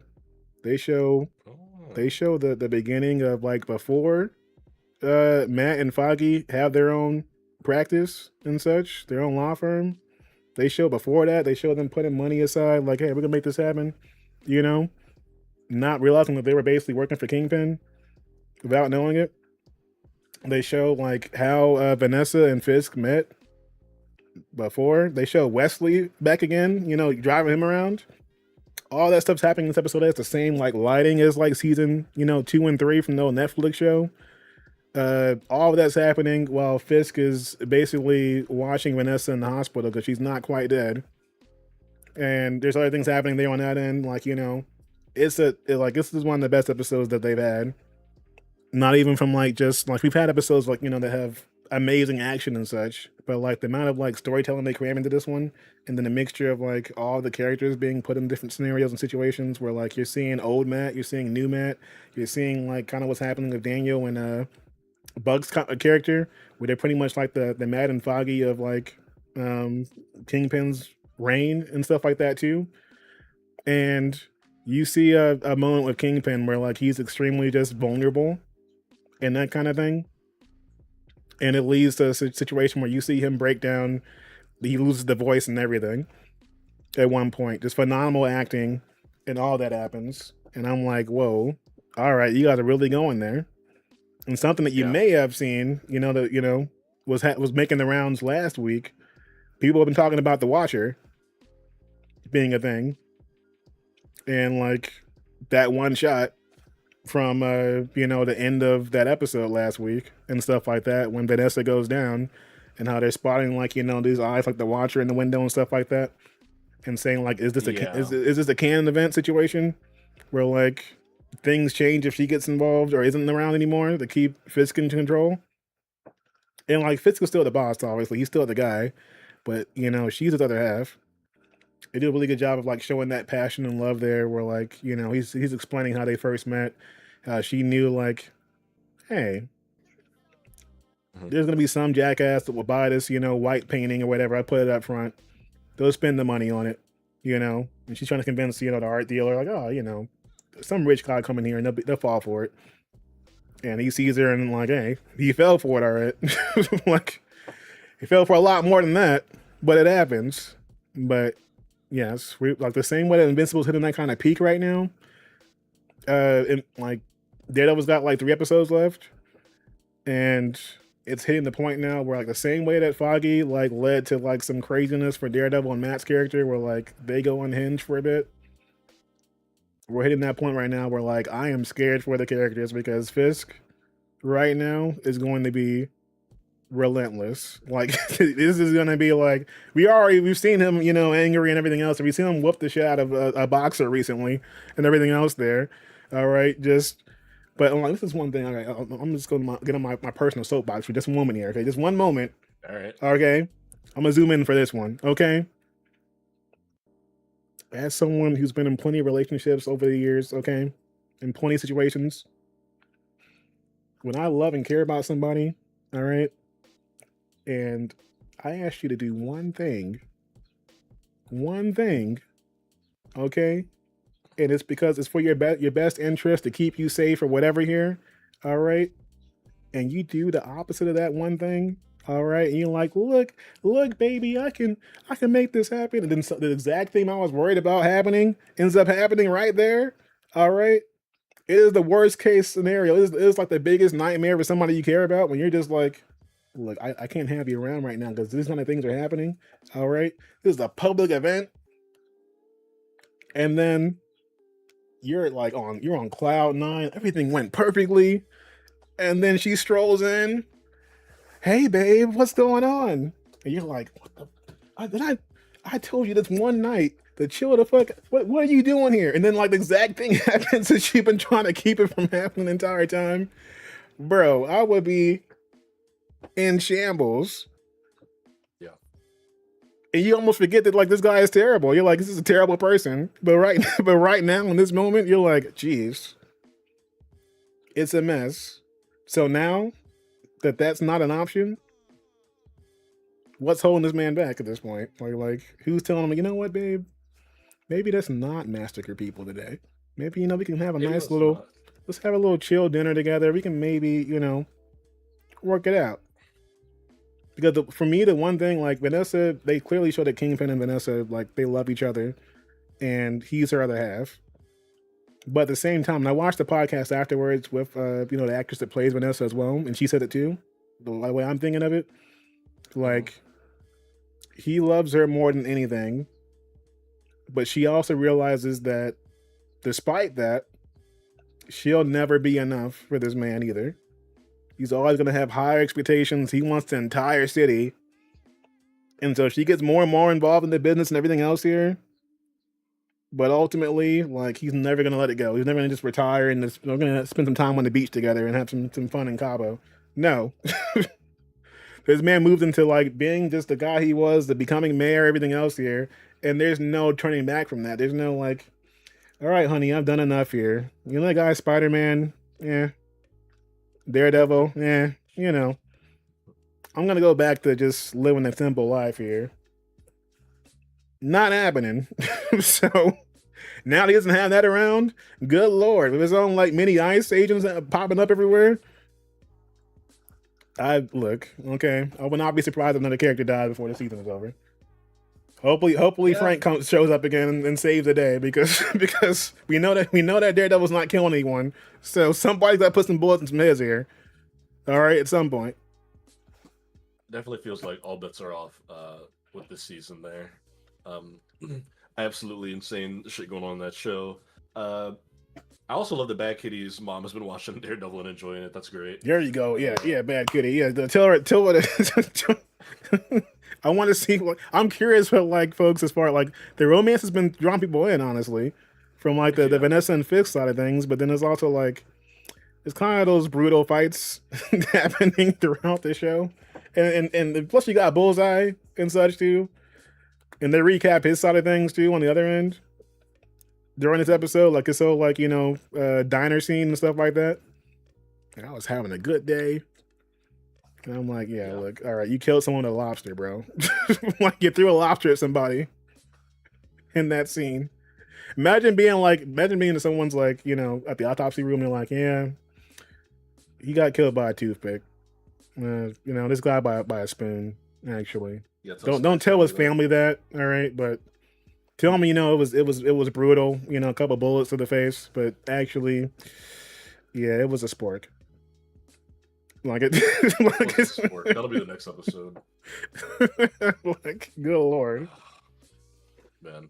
Now, as we are gonna shift out of the movie TV genre, but I do want to let people know we're gonna do a bunch of movie trailer reactions at the end of the show. Before we sign off, we're gonna react to the Street Fighter trailer, Spaceballs, Hadouken. Passenger. Yep, new Insidious movie, Godzilla Minus Zero. We're gonna check all those out at the end of the stream. Just makes sense structurally because we can cut off the YouTube stream and whatnot. But if you want our takes on any of those trailers or to watch them live, that's coming at the end of the show. But I see no one in YouTube chat. What game is this? It's us talking, so there's no game being played. But like the game is called Talk to Us right now. So if you want to play that game, all right, keep talking in chat, and we'll take care of you. It's the game of life. Yeah. Now, we got some music stories here, Denny. And the first one is exciting. I don't get too excited, but it is exciting as a premise because a jury has found that Live Nation and Ticketmaster operated as a monopoly and overcharged fans. And to them, I say, boo, burn in hell, Live Nation and Ticketmaster. So this has been an ongoing court case for a while in California. Obviously, if you've ever tried to see live music, concert, festival over the last 10, 15 years, it probably was a nightmare of an experience because Ticketmaster and Live Nation suck, and a court has found that they are indeed operating as a monopoly. Now, a lot of people have taken this headline and ran with it and are like already dancing in the streets like the end of the Return of the Jedi, like we've won and it's over.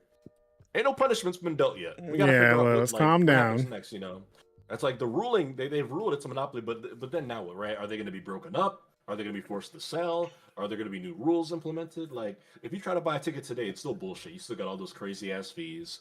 The resale's a nightmare. But this is a good step, Denny, towards maybe the concert going experience becoming a bit better.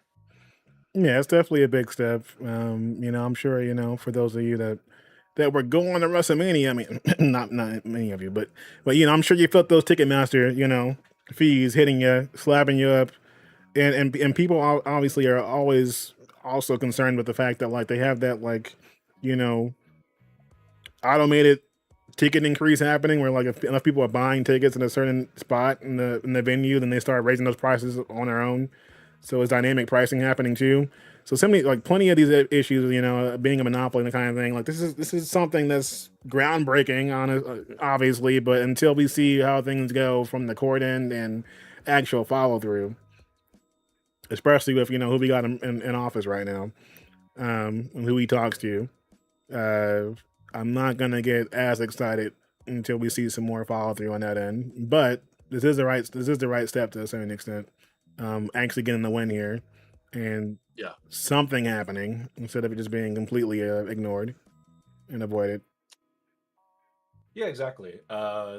Look, it sucks. I hate the cycle of like hearing an artist I love is coming to Baltimore, Washington D.C., or somewhere near Philly even, and then I go to excitedly and naively pull up the tickets. I'm like, oh gosh, I might be able to go, and then they have $100 fees, or they're automatically sold out, and everybody that's reselling them is reselling them at 500% value, or the website just doesn't work. I can't get in by the time I can. All the tickets are Yeah, it's gone. just freaking Um, crashing.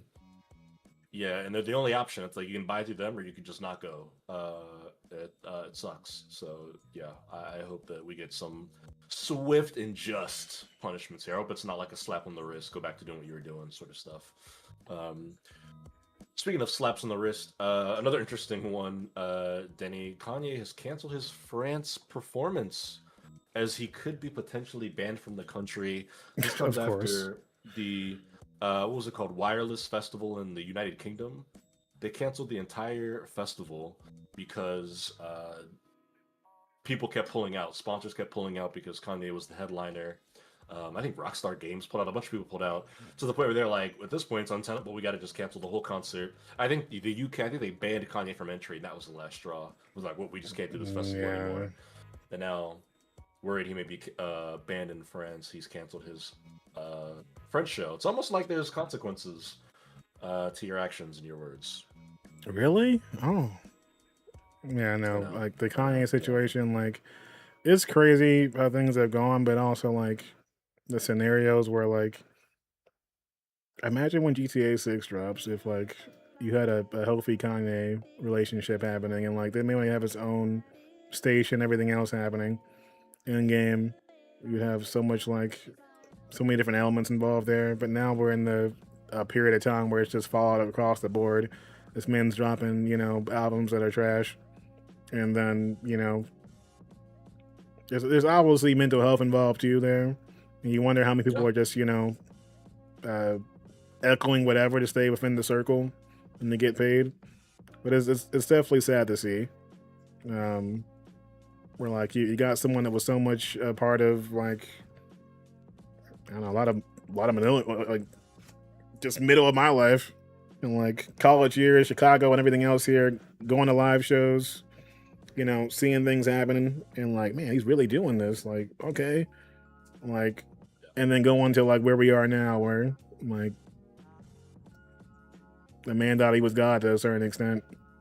And He did. I mean, he brought us a song titled "I Am a God," So, yeah, and then it just leading to this where, hey, buddy, you fucked around and found out. When you're getting banned by entire countries, I yeah. don't know, bro. Maybe some things have to. Who would have thought that the Europeans wouldn't take too kindly to Nazi messaging and talk of Hitler? Who would have thought? I just Um, like I understand that he's always been one that will, shout over freaking, marketing or PR or whoever. But if the goal was to sell anything, like you got to get this man to shut up at least for some period of time. Like if you want anything to succeed, and it feels like that's never happening. All the like headlines, everything else, they're always fucking terrible. So where do you go from there at this point? If any of that's involved, not that I really care, but it's like It's sad considering if you had told me like 15 years from now, like in 15 years ago, that like this would be what we talking about compared to like when Watch the Throne dropped and shit, like when like the peak of like where things were going, sold out shows, we're rocking Coachella and everything else here, and then like title, like, and now we're here. It's safe to say that Kanye will not be making it into the Rock and Roll Hall of Fame, which is our next and final music news story here, because the 2026 class for the Rock and Roll Hall of Fame have been released, Denny. And the inductees are as follows: Phil Collins, Billy Idol, Iron Maiden, Joy Division / New Order, Oasis, Sade, Luther Vandross, and Wu-Tang Clan. Hey, that's a strong lineup right there. Like, look, all right, Rock and Roll Hall of Fame. We got to give y'all a little bit of. Okay. Yeah, see my boy Luther. Wu-Tang is Wu-Tang. No surprise there. Hey, look, and Sade, look, all right. You're doing things right there. I mean, Phil Collins should be pretty obvious. But hey, look, Iron Maiden too.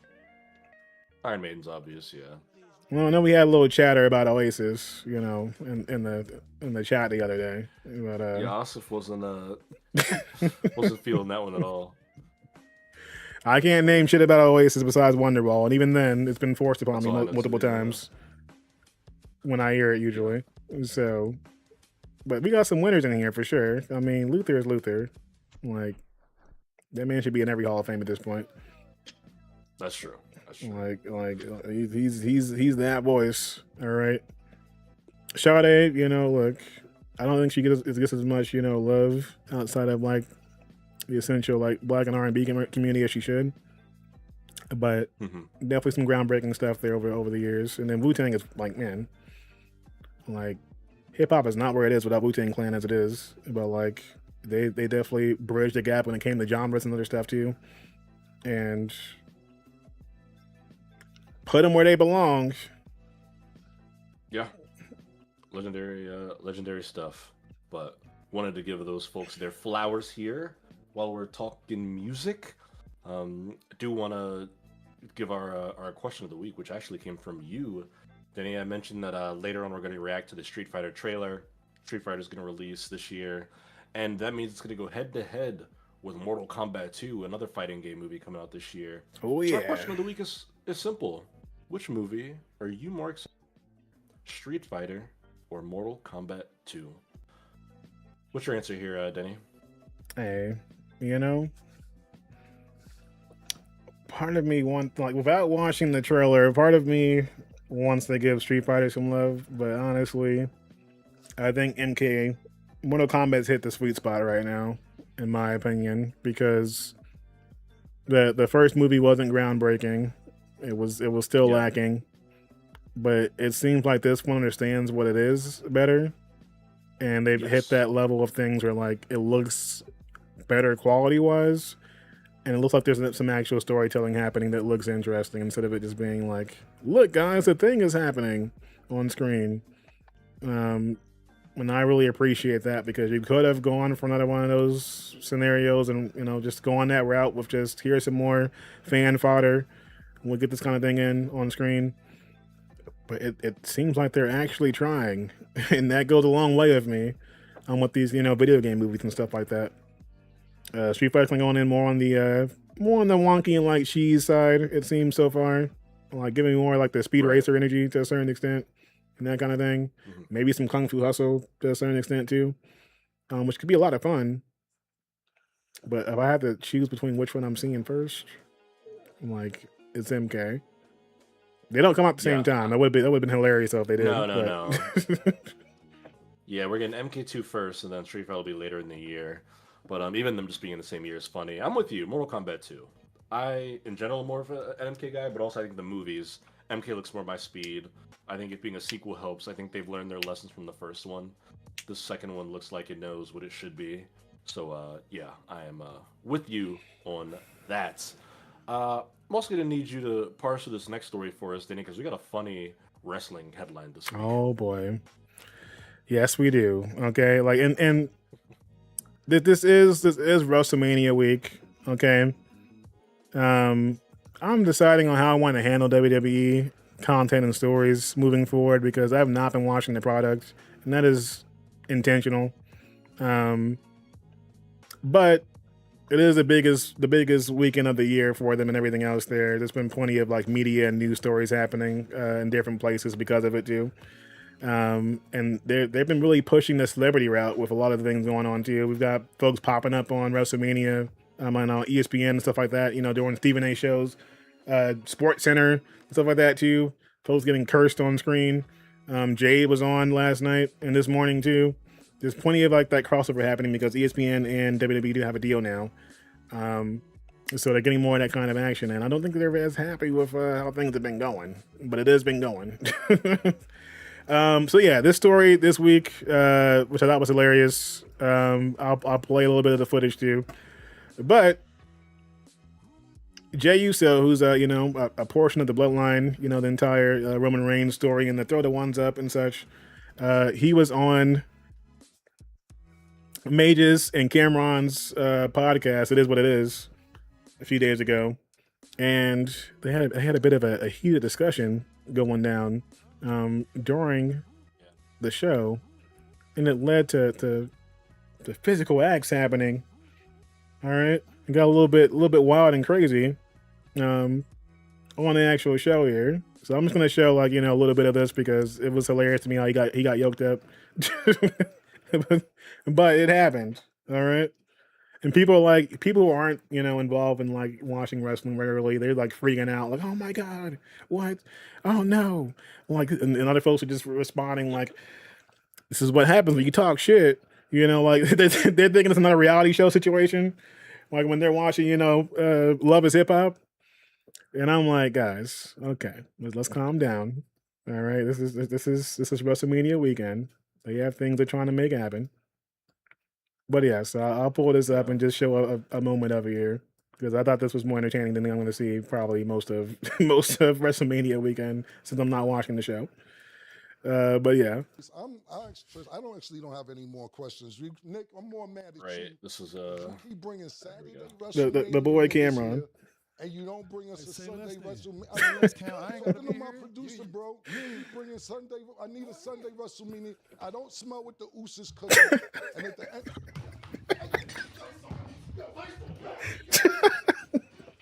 I don't smoke with the Usos. Break him up. Foot dive! Bro. My man's just laid out. Just Oh, that shit's funny. oh no. Look. Welcome back to It Is What It Is. And then he comes back with this ice pack on his head. His ice pack on his head, but underneath the hat. where was you at, bro? Over there. All right. I ain't say you done, bro. I just. He did come over there. He also caused. He tried, yeah. And I grabbed him. All right, my bad. Oh man. Look, okay.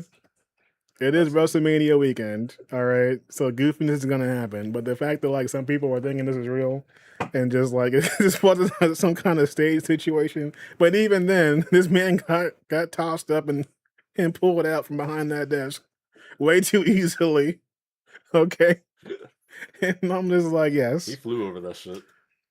But the thing that made it funnier, though, is that apparently earlier today, they also were like, hey, guess what? Cameron was like, this isn't over, Oos. All right. You're gonna have to see me. And this man is actually trying to get involved, apparently. So I don't know if it's gonna happen at the actual show, but it's gonna happen at some point, apparently. This man's still talking stuff today and getting involved on that end. And he's like, yeah, this is actually gonna happen. You're gonna see some of this in the streets here. He said, You're the weakest link in the bloodline news. I thought you were a mascot. Don't worry, you're gonna see me soon. So maybe it's a post, WrestleMania angle. You're gonna see him on Monday Night Raw or something. You know, to see Cameron. I want to see all the diplomats show up. You know, where's Jules and Santana at? Make it happen. Uh-huh. Yeah. See, this is funny. This is the shit I like from the wrestling world. Whenever these Reddit clips pop up, especially out of context, it's even funnier. Me looking at this, not knowing what the hell is going on. But Yes, like that's my main wrestling story for this week. You know, we have ridiculousness to you, like Trick Williams dropping a diss track on Sami Zayn and calling it Gingerbread Man because he's redhead. And then Sammy getting upset because Triple H liked the tweet. He was like, "Bro, I thought you were in my corner. You liking this diss track? What's happening?" Just that kind of goofiness goes a long way during these moments. But yes, that's the wrestling story for this week. I'll get into AEW and stuff in a different video because we had a championship change this week as well on Dynamite. But all right. for the live stream, yes. All right, we'll stick with us for that in the future. We're gonna stay in the sports world and talk about some football, some basketball here because Denny, just minutes before we went live, the Houston Texans signed Will Anderson to an insane 3-year, $150 million contract with a $134 million guarantee, making him the highest paid non-quarterback ever. That's like $50 million a year, pretty much. Big bank for this defensive player on the Texans. He's damn good. Holy hell! Yeah, there can be no like, you know, this man isn't a clear, like, the play is there. So this is one of those scenarios where someone's going to be able to go, is he worth it? No, like, he's barely showing up. No, we're not doing that. like if you're taking that kind of route where like you're going to try and pretend this man to do what he does, no. Yeah. No. He has showed up appropriately.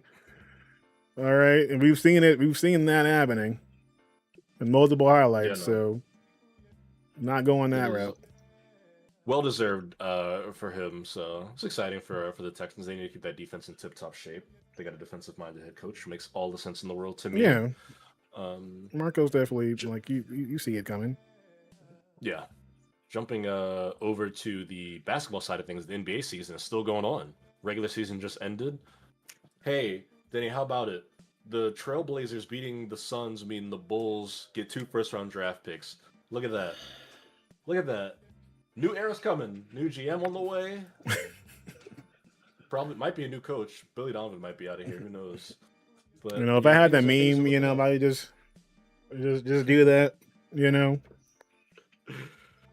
We got the WNBA shakeups, and now, like, you know, clearly, like, there's still hope for Chicago. It's true. But I'll take it. You know, we'll take the wins with the losses. You know, right now. Whatever. Before they disappoint me again, but man, look, I'm still traumatized after the last couple of weeks. But for the team still playing tournament is going on. We got first round of the play-in tournament. Hornets beat the Heat on a LaMelo Ball game winning layup at the very end of that game. The Blazers beat the Suns. The Suns kind of blew a lead. I was watching that game. Blazers just took it back from them late.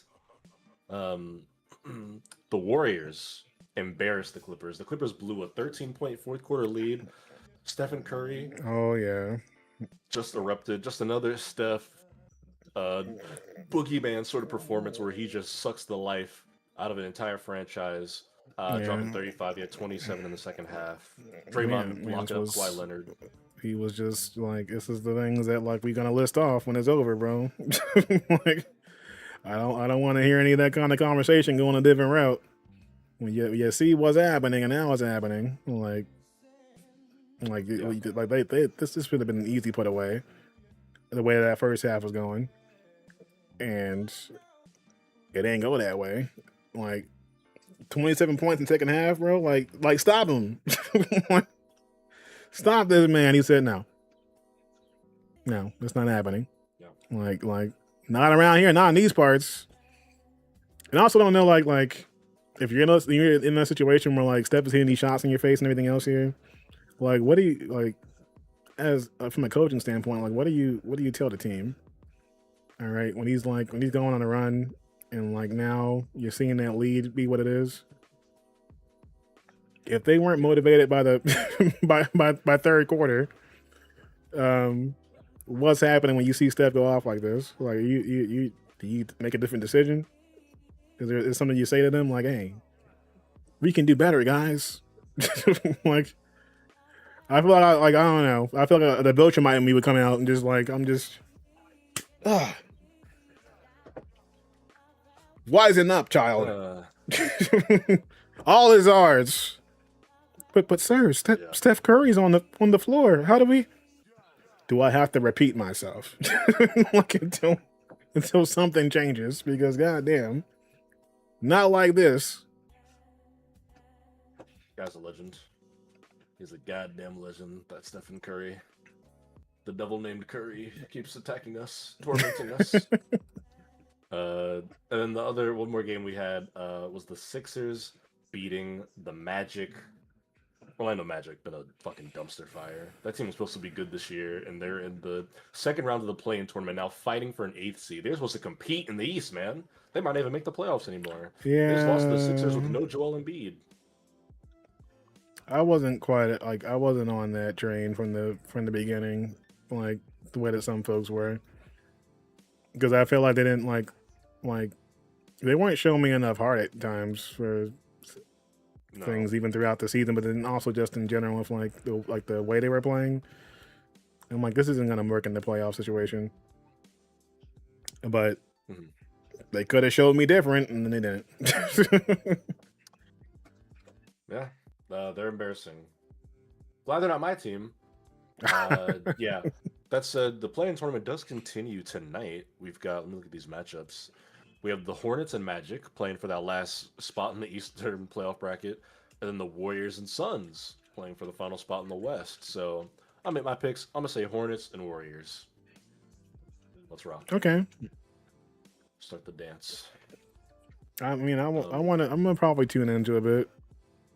And also, I was thinking about like, it wasn't on the agenda, but like we do have the actual NFL draft coming up, so they'll start going. First round is next Thursday, so I don't know. You might want you might have to make that Friday thing happen again. I don't know if I want to go a full additional week to talk about the draft and such, with that first round hitting the way it is. Because I know some trades are going to happen. There's no way with the way that the draft is looking right now. In that first round, people are going to make some moves. But yeah, like that's a good time to chat about some actual football again. Outside of one or two stories. We have a couple more football related stories. We don't have to dwell too long on this one, but it was so relevant in the sports world I didn't want to ignore it. Yeah. Diana Rossini resigned from The Athletic over this very strange Mike Vrabel situation where she was photographed with him at a resort in Phoenix before the NFL meetings a couple weeks ago. They were like holding hands on like some rooftop at a resort. Obviously both of them married, a bit of a conflict of interest here with her being a reporter, him being head coach of the New England Patriots. She put out a statement essentially saying that she was resigning not because like she's giving into the narrative, but to like take some of the heat off of like her and The Athletic and whatnot and all that. Yeah. It's been a peculiar situation. Boy, people have been a lot of think pieces and conversations about journalistic integrity and then like personal lives. A lot of stories about like cheating recently of public figures, whether it be sports broadcasters or streamers, and like people discussing like, is this like things that the public needs to know? Like, it's one thing if people are being accused of crimes and like harming people, but when it's like infidelity, is this something that we should all be commenting on, or should this just be like within their relationship? A lot has been going on there. It's going to be an interesting start to the NFL season once they start putting microphones in front of people again. But yeah, that's been one of the bigger stories in the space. Yeah, I do feel like it. I mean, obviously it's really messy, but it's also a situation where I feel like this is the kind of stuff that we see like in a TV drama. We're like, behind the scenes and like, oh yeah, we've got this going on, and like, because like I've seen that happening in the WWE, where folks are getting caught in the parking lot, making out behind a car, and then like Someone's like, yeah, I know that parking attendant has like the secrets, the keys to a whole lot, and they're using that as leverage at this point because they're seeing all kind of shit happening after the show. But like, yes, there's definitely some elements of that too, where like, where does the line stop, and then also like, how much is the media going to speak on his own media, and that kind of thing too.